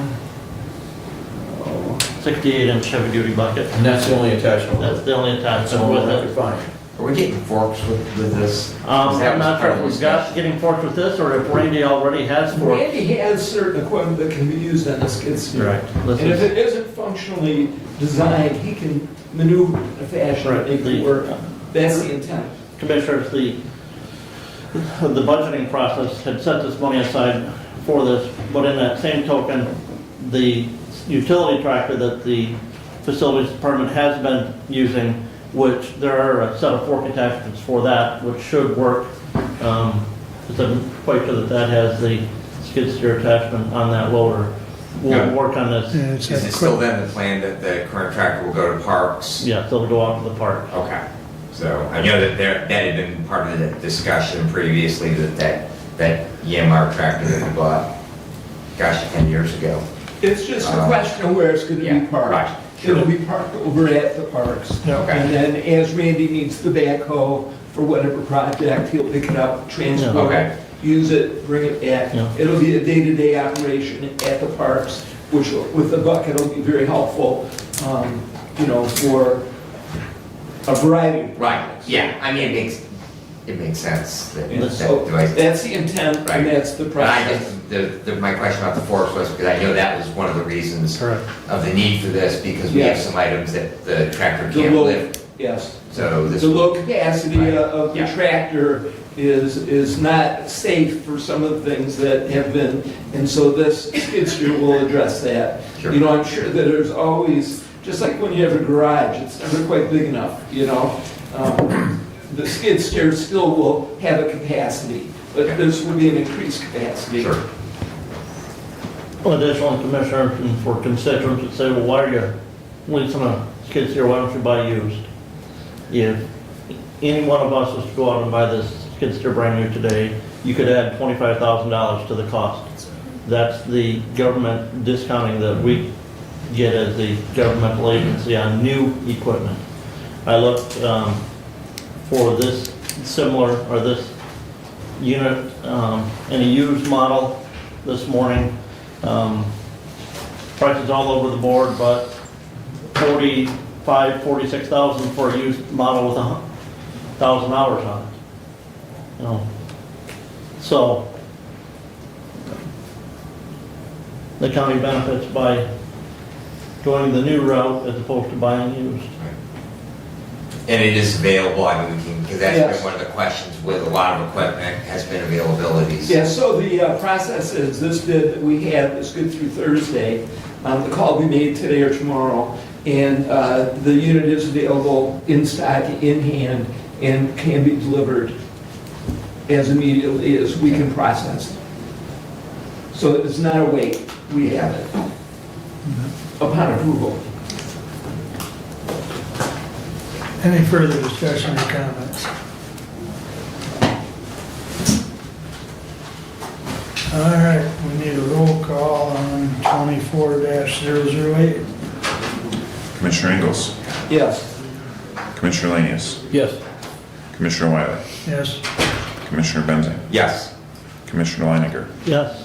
Passes 5-0. Please continue, Doug. Thank you. That pretty much completes my updates. As Commissioner Benzing mentioned, my Thursday is very busy. It starts at 8 o'clock in the morning with EDP, 8:30 Parks, County Security at 9 a.m., and County Road Commission at 10 a.m. You'll see there's conflicts there. I appreciate Commissioner Lanius and stepping up and taking the EDP. I appreciate that. Thank you so much, Commissioner. And I may miss a portion of the county security meeting. Thank you, Commissioner Benzing, for helping with that. And I do intend on trying to attend the parks meeting and then some of the county security meeting as I can, and then get back to the road. So Thursday morning is a very challenging geography. You know, I tried to do a Zoom meeting and attend another meeting. You can't do them all at one time. So I appreciate the help that other commissioners provide. That completes my update and my report. Any other questions for Doug? You're next. All right. With the judge here earlier, I got to looking at the special revenue fund budget, and as of right now, there was no budget request submitted for the community corrections grant, and we did not approve that when we approved the special revenue fund budget, so that'll be something that we will have to bring back to the board for approval, is the special revenue budget for that department. As Commissioner Lanius said, it's been a relatively quick month so far. I had Pittsburgh Township meeting last night. They have completed the construction of their tower with DMCI, and that they're going to be, DMCI will be putting equipment on that so they can better provide broadband service to residents of Pittsburgh Township. Again, that it will be by satellite or line of sight communication, not wired systems.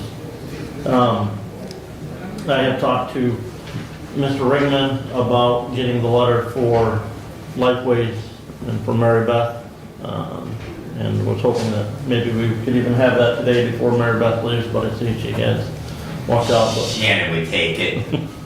so yeah, so if Mr. Ringman gets that done, we will get that to Lifeways on that request. I had a conversation yesterday with the drain commissioner. He is planning to, in the near future, put out for bid the work to be done on the dams at Lake Somerset over in Somerset Township. That work then hoped to be done, I do believe, later this year. He's still working with his legal counsel and waiting on a court date for Lake Leanne over in Somerset Township, which is to make a change to the legal lake level on that lake. But that has to go through the court process for that. He has had one petition project received in the last year from the village of Waldron in Wright Township on the Boyd drain. He is waiting to get a board of determination set that will then hold a board of determination meeting as to whether additional work should be done on that drain. Part of the reason additional work needs to be done on that drain is because there was a commercial building built near that drain that caused additional runoff of water and stormwater issues that has caused additional flooding in that area. The drain was probably undersized to begin with, but that additional development has exacerbated that issue. And so it's because of, we don't have a stormwater management plan in Hillsdale County. Commissioner Ingalls and I believe Commissioner mentioned this at our last December meeting, had met with Drain Commissioner Word and his office staff and his legal counsel and engineers, and he's still waiting numbers from his legal staff and our engineers as to what it would cost the county to work to develop a stormwater management plan for enacting in Hillsdale County. It's not something that we're saying we're going to do, but we're waiting on those numbers for that decision on that. One of the communications that Drain Commissioner Ward has had recently was from one of the solar project developers, checking to see if Hillsdale County has a stormwater management plan, and we don't. The reason they had to check with him is because even with the legislation that was passed at the state regarding zoning ordinances, the solar projects would have to comply with any stormwater management plan that we would have in force and effect here in the county. So there is a potential for us to look at that stormwater management plan. If we adopted it, it would be just for those counties that don't have local zoning. Townships. Right, so townships, excuse me, yes, the townships that don't have local zoning, the townships will then have the opportunity to adopt that stormwater management plan and make it a part of their local zoning policy. But again, something that we don't know the cost for us to develop at the county level yet, but something that I think that we'll continue to pursue this year. And that is all I have at this point in time. Any questions for Brent? Just, Wait. I'm sorry, just that the solar panels do have a great deal of runoff, and they do have an adverse effect on property. So this is something that's probably important that we should take a look at. Yeah. And I'll say the one thing that the Drain Commissioner does have authority on right now is if any of those projects are being built within the right-of-way of a county drain, those companies would have to obtain a permit for work within that drain right-of-way. Yeah, the time. The majority of the projects that we think may be coming to Hillsdale County right now are not, for the most part, not in a heavily drainage district area, and so wouldn't have to go through the Drain Commission for approval on any of those. Commissioner, you mentioned Lake Leanne and Lake Somerset. Has there been any further movement in regards to the Mary Lake Dam? That I don't know. I didn't have that conversation with the Drain Commissioner regarding that, so. Go ahead. One more thing. Has there been any discussion about Mosierville Lake Dam at all? Yes, there has been. The biggest problem with Mosierville Lake Dam is I believe that there are less than 15 property owners that are impacted by that lake and that are part of that drainage assessment for that lake. And so now we end up with a potentially cost prohibitive issue to do any work on that because not enough people live around it. There's limited opportunity for recoupment of those costs to do any of that dam work. Is there a load limit on that? Commissioner, you might know. I believe there is, but right offhand I couldn't tell you what it Because is. the issue is the county road runs over the top of Big Mosierville Lake Dam, and so, that it adds to that issue. And it just leads me, if there's a load limit on it, that perhaps that, there might be a funding opportunity through the Federal Critical Bridge Fund because that would cut off a significant access. The way the roads lay there around Mosierville and around Big Mosierville Lake and the landholders there, that would limit access in and out of the unorganized village of Mosierville. So, should that dam be closed, much as the one in Union City was a number of years ago? I believe there is a load limit on that. Well, it just so happens I have a road meeting on Thursday. And Commissioner, the Drain Commissioner will be here in February to provide us a report, I think on the drain and lake level assessments for last year. I believe so. Be a question I'll have for him. Thank you. Okay. Anything else? All right. The item that was pulled, 23-160, which if you remember was previously sent back to committee. To the Honorable Board of Commissioners, we recommend the following individuals be appointed to the County Planning Commission to fill the natural resources position as follows. Mike Clark, first appointed 3/8/22, 3-year term expiring 12/31/26. We further recommend the following individual be appointed to the Hillsdale County Planning Commission to fill the citizen at large position as follows. Rada Carlin, first appointed 1/1/21, term of appointments a 3-year, term expiring 12/31/2026. Respectfully submitted, Mark Wiley, Chairman, Personnel, Management and Personnel. Support.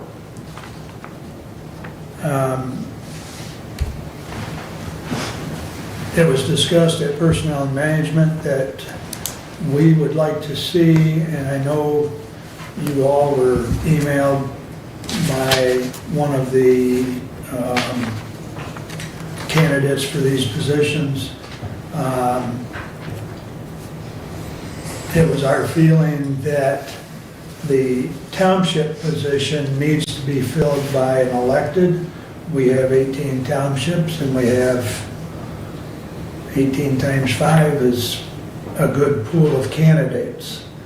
And it was our feeling that there should be an elected on that,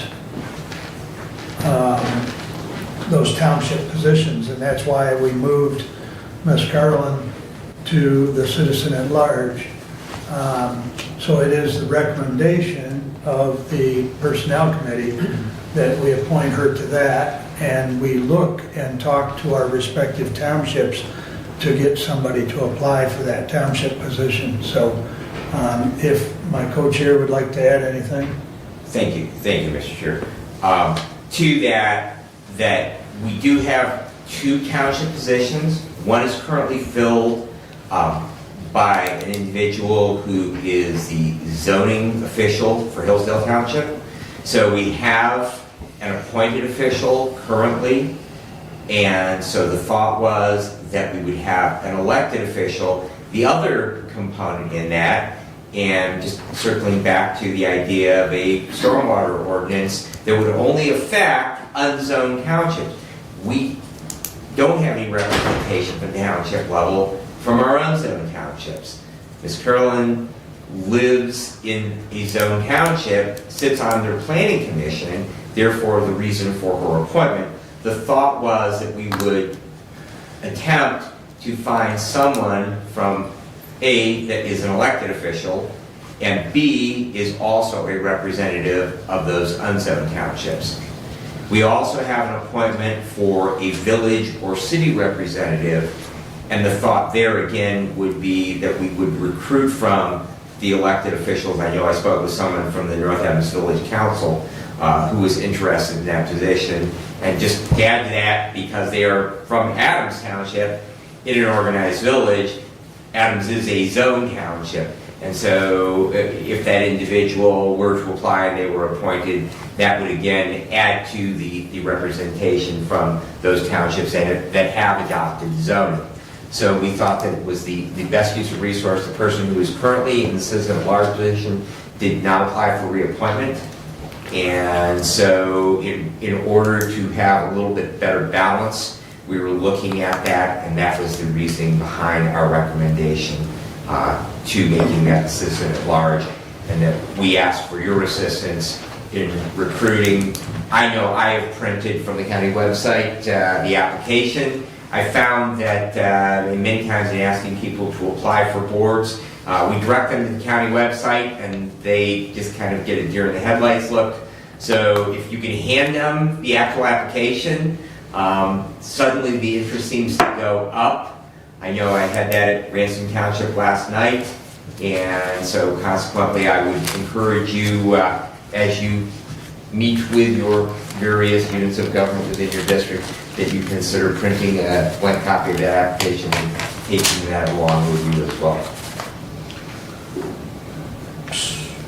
Steve? So I don't think this resolution fits our original resolution for the Board of Commissioners. To make this move, I don't think is a good move for the Board of the Planning Commission. Moving Nimrata out opens up a couple other positions that we don't have applicants for. I don't think we'll have people that are going to want to volunteer for positions on that board. We also have two applications, Kathleen Jakes and I believe Ruth Brown is the other one for citizens at large. My suggestion is to leave Nimrata already in her position where she's at, because she has been appointed by the Michigan Township Association. So that's a big deal there. So to go back through the Michigan Township Association and have them reappoint someone to that position is going to be a little more difficult. Plus, moving her over, like I said, opens up some other positions that I don't think we're going to get filled. Honestly, in our environment where we're having trouble with township clerks and trustees moving in and out, I don't think this is a good move, and it doesn't fit our resolution for the Planning Commission. I know last night I had the treasurer for Ransom Township. She did ask questions as to whether meetings were at, and that I believe that she will be applying for one of those township positions. And I will concur with Commissioner Lanius on this. We have a individual who has applied for the Planning Commission, who was recommended to us by the Hillsdale chapter of the Michigan Township Association. Our Planning Commission ordinance that was adopted with resolution 21067.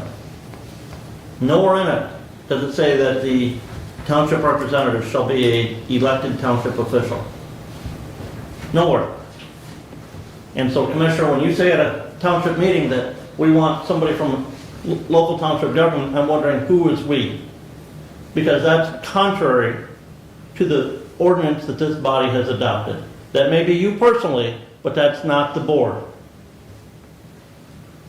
And we have the Hillsdale chapter of the Michigan Township Association and two citizen members representing the township's interests of the county shall be appointed for a 3-year term of office or remainder of an unexpired term of office who meets the following condition.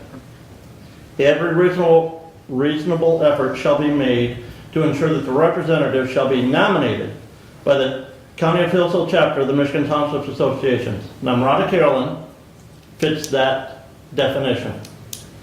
Or a similar organization or group representing the interests of the townships in Hillsdale County.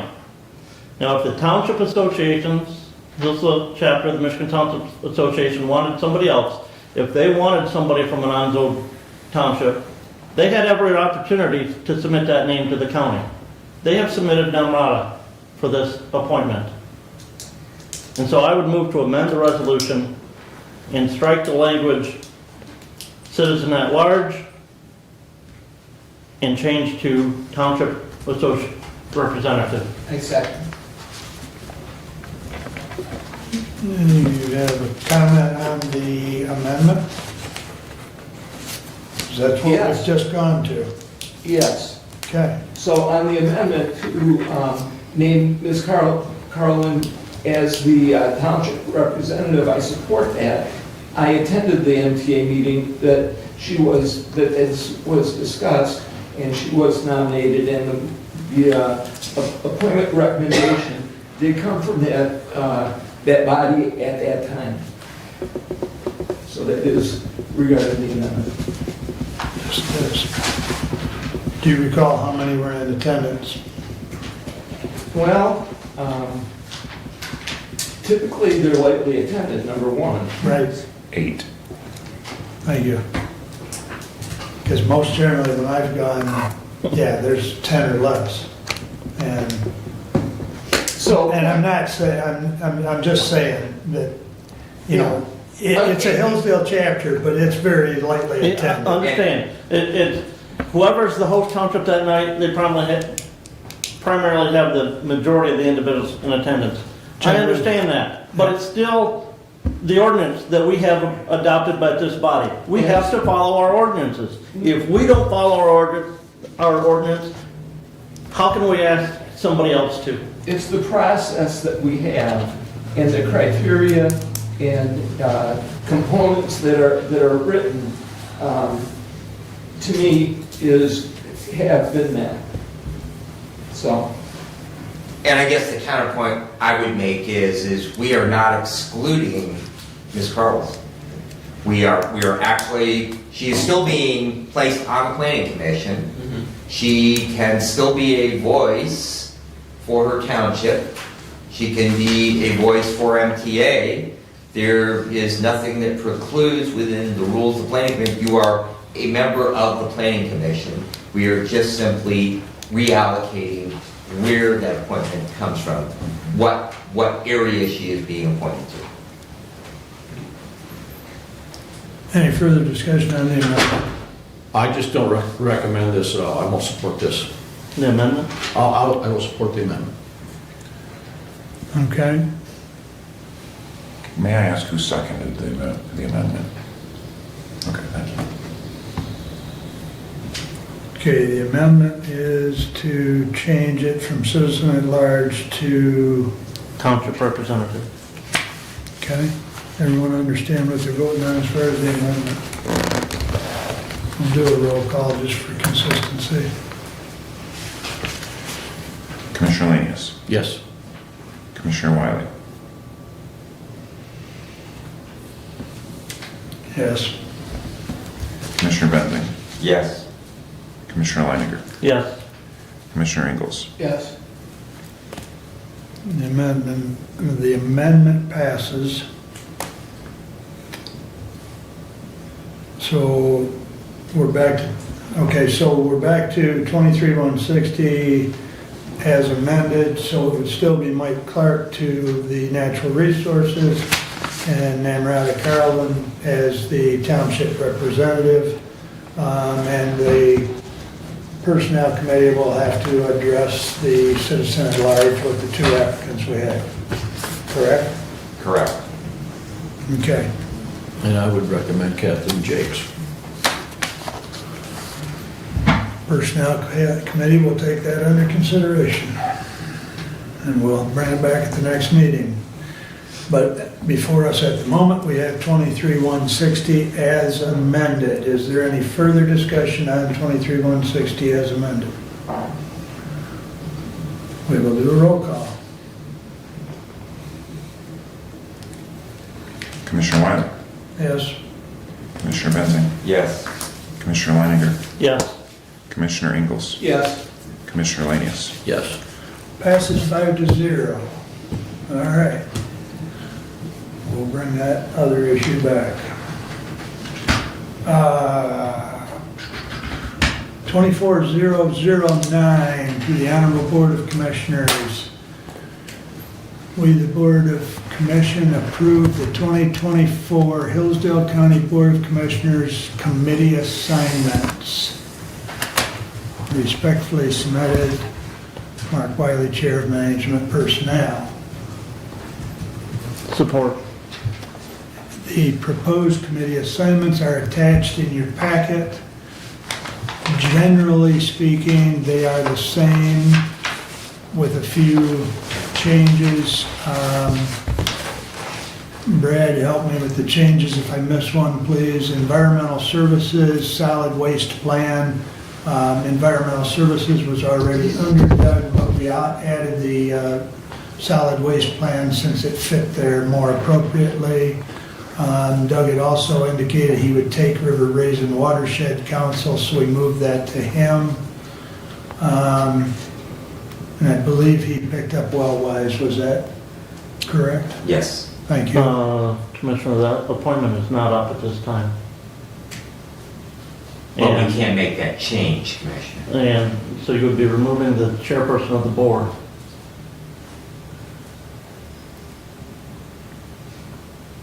Wellwise You're is still a, serving that capacity? oh yes, sir. Okay. Wellwise is a, Well, when we sent this draft out on Thursday, why didn't you, this was discussed at the last meeting about sending this out ahead of time, and we sent it to the entire board so that we could make those corrections. Correct? I believe I had seen Wellwise underneath, and again, I believe Wellwise was underneath the, There was no changes made, the only changes that were made to this agenda is what we were told. And I didn't hear crickets from most of you, quite frankly. And Abe and I did get it sent out.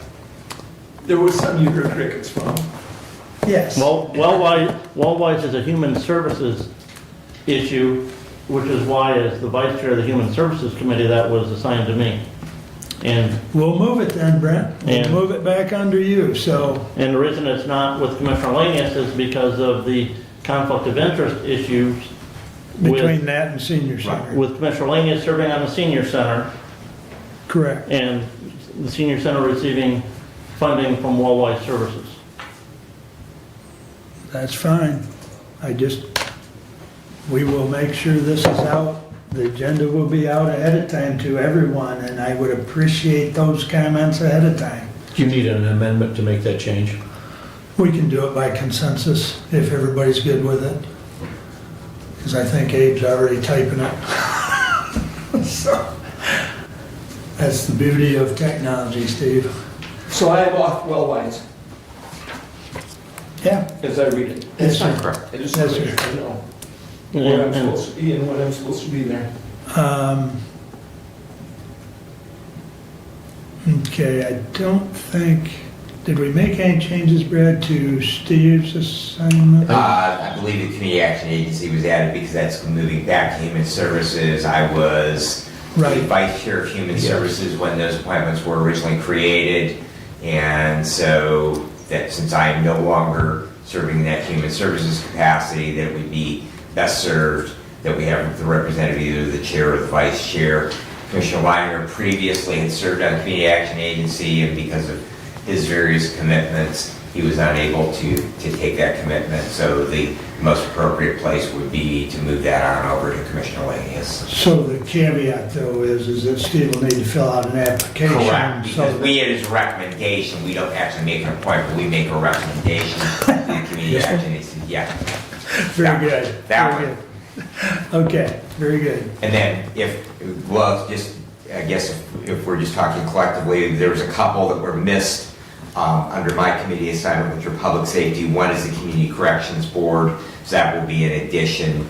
And also, Judge Iverson had asked for me to serve with our new Domestic Violence Treatment Court. They have an advisory board, and so we will be adding under my committee assignments the Domestic Violence Treatment Court Advisory Board. I might need you to get with me on that. Okay. Yeah, we'll Okay. have to do that. That actually came in after this was Okay. published, Okay. if I remember Right, correctly. and I've got them in my notes here. Right. And just collectively, that you may recall that 3 years ago, we had a great deal of cherry picking in the committee assignments, and they had kind of gotten way out of the lane. So, and because we did have a year ago a shift in some of the committee assignments, there's some that we're still kind of lingering on. And so the attempt here was to try and bring them back, because it really, it's not the individual, it's the committee. So for going forward, if we try to keep those in the appropriate place, then those people who sit in those positions at a future date, they're more appropriately aligned with where they should be.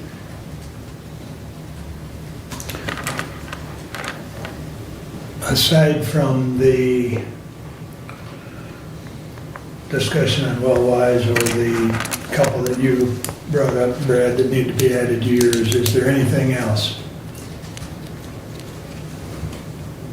And Commissioner Weiner, the reason why Prevention Works was moved over to you is because of your position on the opioid committee, and because that organization works very closely with that population as far as its substance use disorder. When do they meet, Commissioner? They meet on the first Thursdays of the month, no, excuse me, the second Thursday of the month at noon here in Hillsdale. And you can do a Zoom option on that if that helps. All right.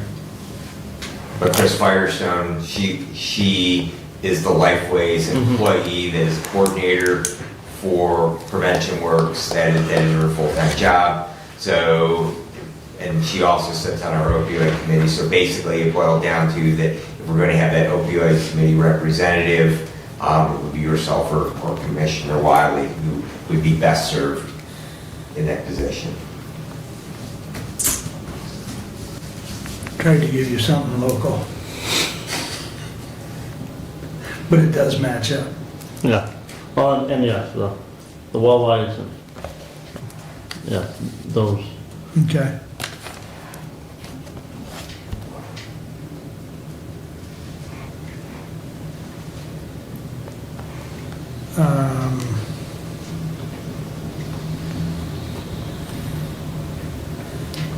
Well, I guess the only other comment I'll make before we vote on this will also be reflected in the next resolution or, the next information because they kind of mirror each other. So we'll make the adjustments as far as well-wise to that as well.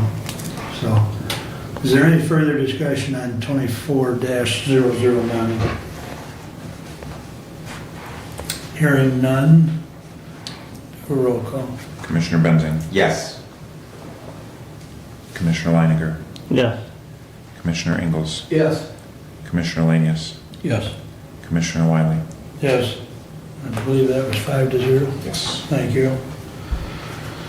All right. 24-010 to the Honorable Board of Commissioners. Excuse me. We, the Board of Commissioners, approve the 2024 Hillsdale County Board of Commissioners Rules of Procedures and Bylaws. Respectfully submitted, Mark Wiley, Chair of Personnel Management. Support. Moved and supported. As I indicated a few minutes ago, those changes such as well-wise will be indicated in this document as well.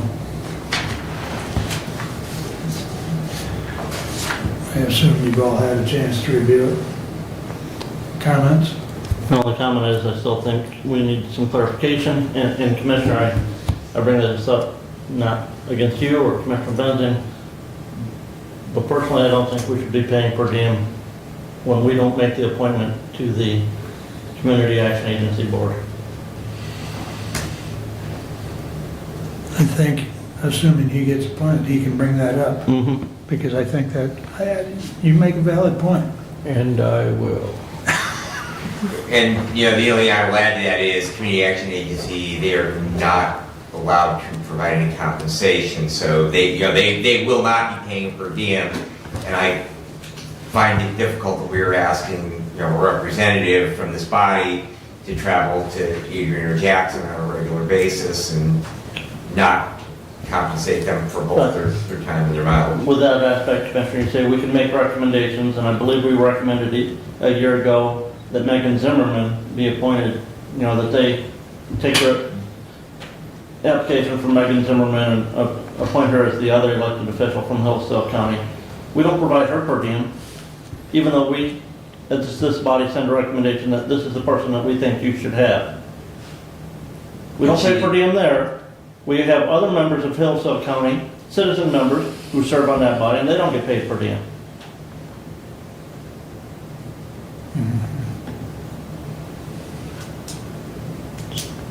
It's a good point. Steve will take it up. I'm sure he will. Further discussion on the resolution 24-010. Seeing none, roll call please. Commissioner Leininger. Yes. Commissioner Ingles. Yes. Commissioner Lanius. Yes. Commissioner Wiley. Yes. Commissioner Benson. Yes. Passes 5-0, thank you.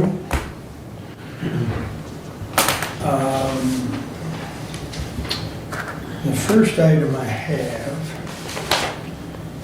is Abe provided the Personnel Committee, and any of you can, I mean, I'm sure Abe could print off a copy for all of you if you'd like, but it's the kind of the master sheet, if you will, of the appointments that we make, and the commissioner appointments as well are on here as far as not all of what we do, but I mean, some of these additional boards,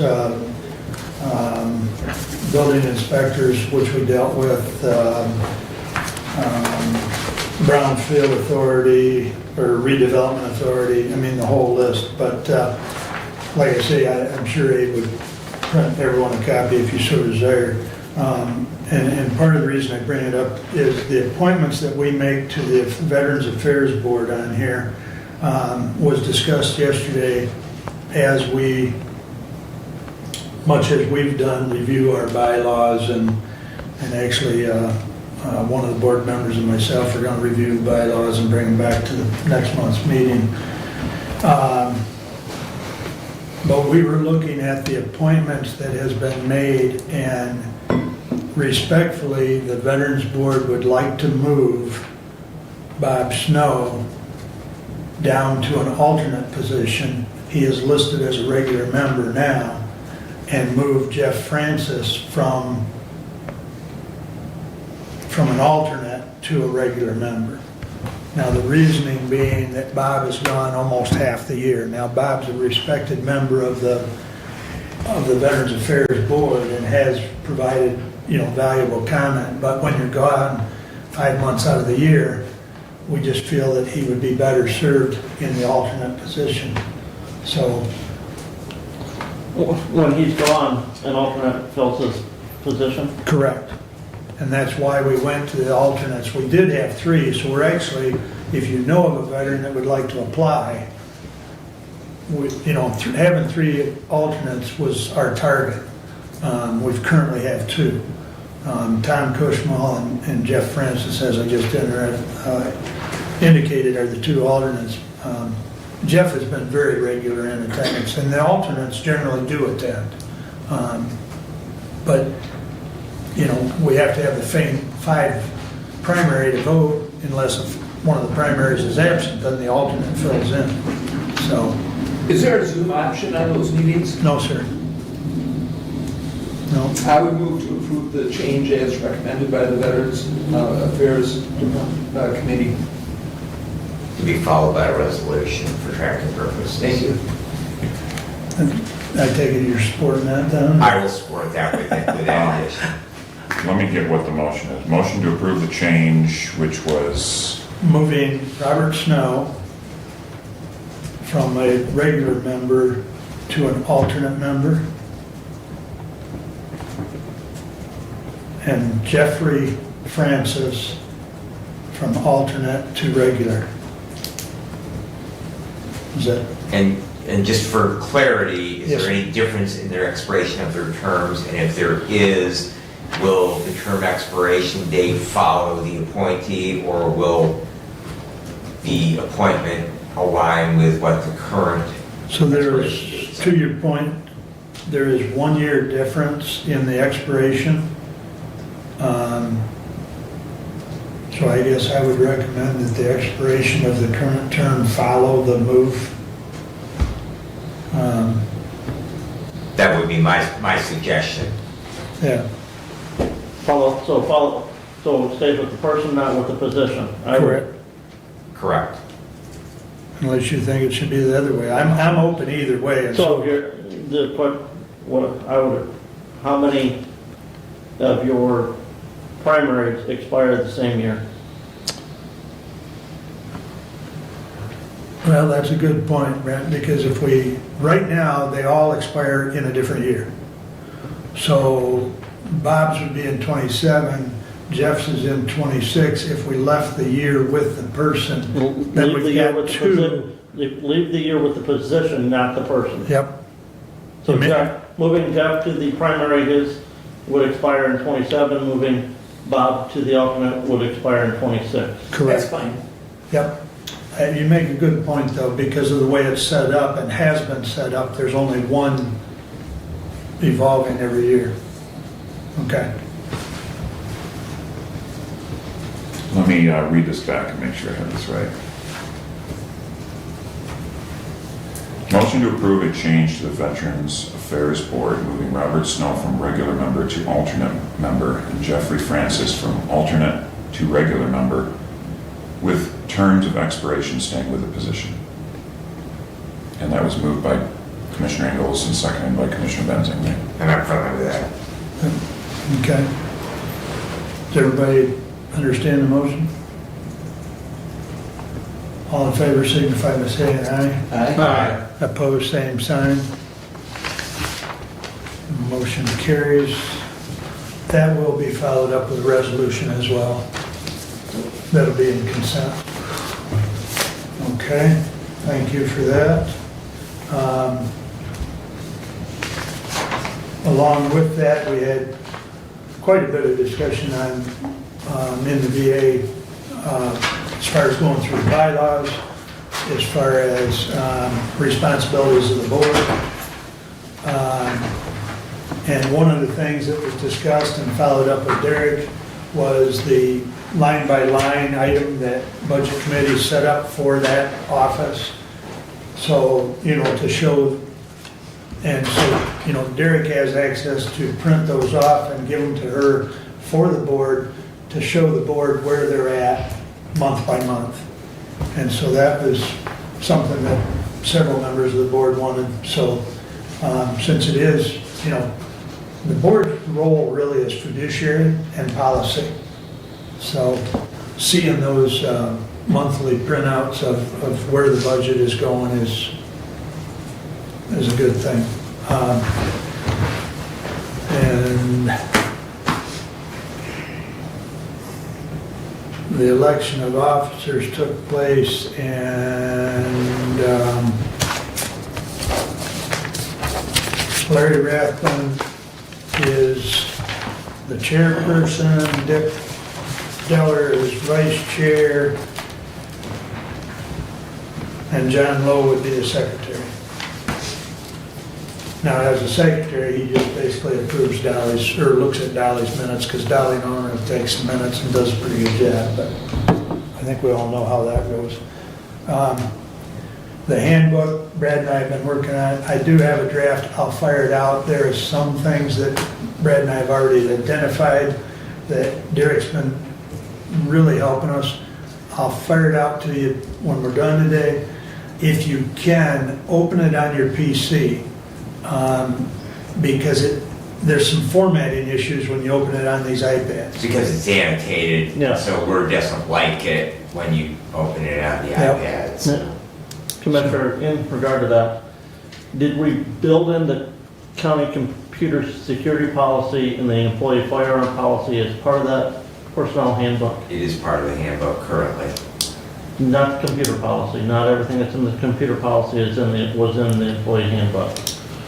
Okay, if that is the case, then the IT department has not sent those updates, because we asked at last department head meeting that if any department heads had anything that they need changed in that, they need to get those to us. So I would ask Commissioner Engels if you would follow up with the IT department. Got it. And have them get any changes that they would like in that employee. Because the only place I found that the full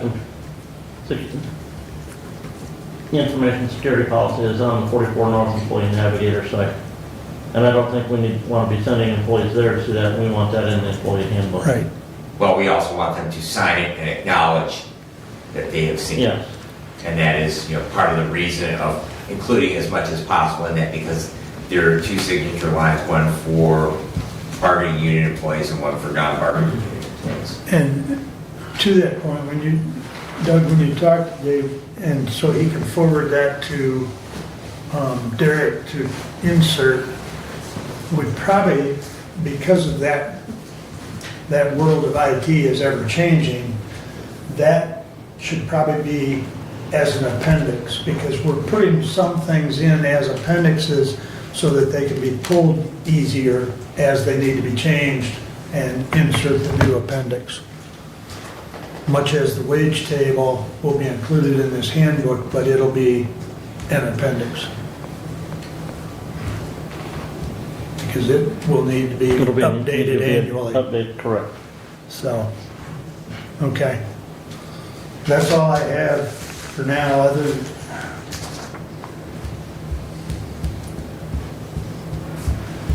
think Brad's aware of it, I'll make the rest of you aware of it. Montgomery Village, I read an article. I'll just say they've found more issues, they have terminated, well, actually, they terminated their treasurer probably 2 months ago. But as they've dug deeper, they have found issues that have now caused them to connect the loop with their lawyer, their accountant, and the state police. So we'll see where that goes, but it was somewhat of an interesting meeting last night, but that kind of keeps it generalized, but it's unfortunate, but it does happen. And I will let you know how that comes out. I know the chairperson, Rich Beam, is hoping for a speedy resolve, but one of the other members of the council told him he was being too optimistic. So that's all I have unless you have a question. Public comment. Stephanie. Thank God for that information, because Say that I again. said thank God for that information that you just told me. It gave me a good feeling that I didn't pursue somebody. Just saying. I would like to be on the agenda as a update on legal matters in the near future. Next meeting. If you have room. I know you guys are busy right now, so whenever Will you we have need that room. as a closed session? Yes. Thank you, Madam Chair. I will look at that, Stephanie, and I'll get back to you. Okay. Thank you. Anyone else wish to address the board? Ken?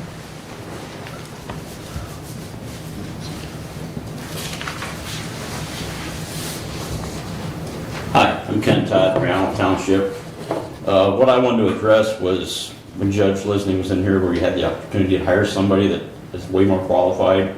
I think you guys really ought to look at your policy, because I don't think you're being financially responsible to the citizens of the county by overlooking somebody because of a pay grade. In the real world, you come into a job a lot of times based on your experience, and you negotiate everything, including the pay. And I'm not saying that you put them there and keep moving them up, but you use that as a starting point, and that's all I want to say about that. So thank you. Appreciate that, Ken.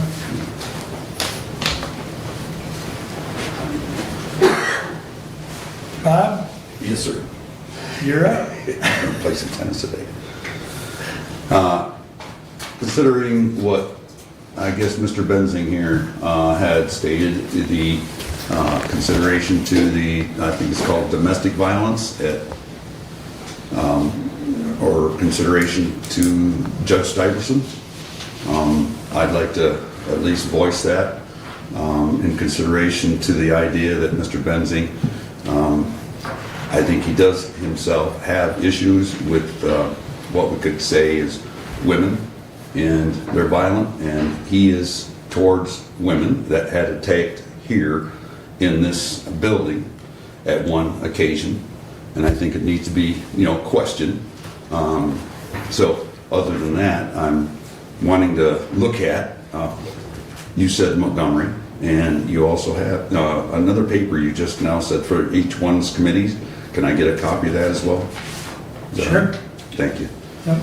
So the other was, there's if you go to Montgomery, you might want to look at my aunt, which again was Mrs. Morse, Art of Morse. And somehow or another, the $1.3 million that was left to going went to the church over there.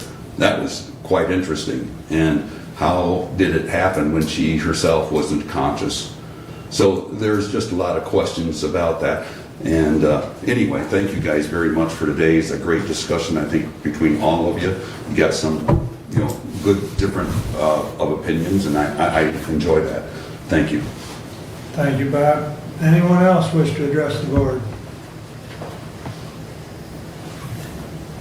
All right. Thank you all for coming. Additional business, Brent? Just a comment, earlier in the public comment, it was mentioned that our resolutions are not online, and that is not the case.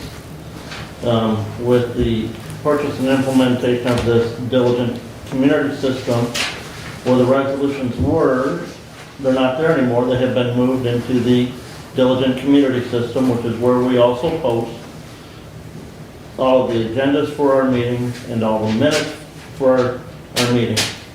Not only are the resolutions out there online and that of county adopted resolutions, but there are also minutes, and those resolutions, I believe, only go back to 2001 on the resolutions, as the way they are, and I think that was what was available online in the old system. But there are minutes of Board of Commissioner meetings back to the 1974, 75 available online. Also on that diligent community site, the clerk's office has taken any local township or village ordinances that have been approved by the local body and submitted to the clerk's office. And those are posted out there online for the citizens to read as well. So, websites, designs change over time. Where something was doesn't mean that it's always going to be in that same spot. It has been moved, and hopefully it's there where we can continue to add to it and keep that record available out online for the public. And to that point, we've been on diligent now for? Almost a year. Okay, so it's not brand new. So, good point though. Thank you. Steve, additional business? I'd like to close. Go ahead. Oh, okay. I'll allow that. Doug? Yes, I also would like to talk about the resolutions on the website, and they are all there. It's been confirmed, our IT department has confirmed that all of the resolutions are there. And if someone has challenges and difficulty navigating the diligent website, I wish they would contact me. And, I'm available to help, either through my email or my phone number, which is listed on our website. I'm happy to help if you have challenges. Those resolutions are there. Okay. Brad, additional business? Just like to share that our daughter Genevieve has been accepted for admission at Elon Law School in Greensboro, North Carolina, and will start her studies there. She has worked for the last 4 or 5 years for a trust and estate law firm, and she looks forward to concentrating, specializing in trust and estate law upon her graduation.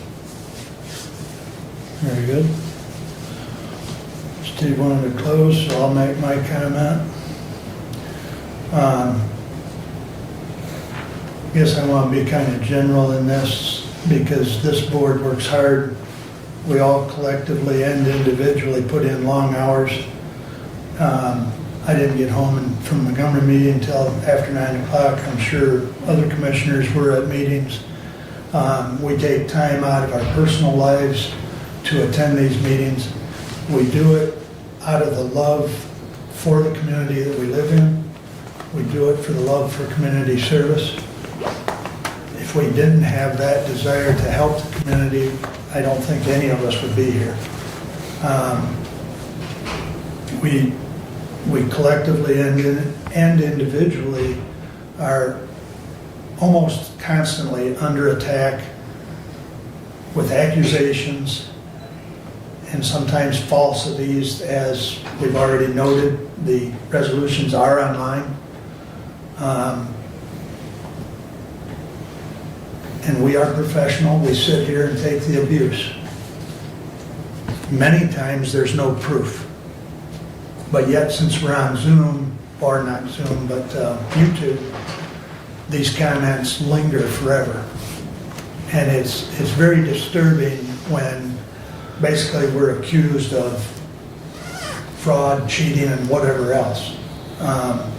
We do, I think, an outstanding job. We all, like I said, individually and collectively, try to do our very best for this community. So that's what I have. Steve, you wanted to close? Go ahead. Yeah, I do. And on all that you just said, Mark, I would like to close this meeting with a prayer, if you would join me.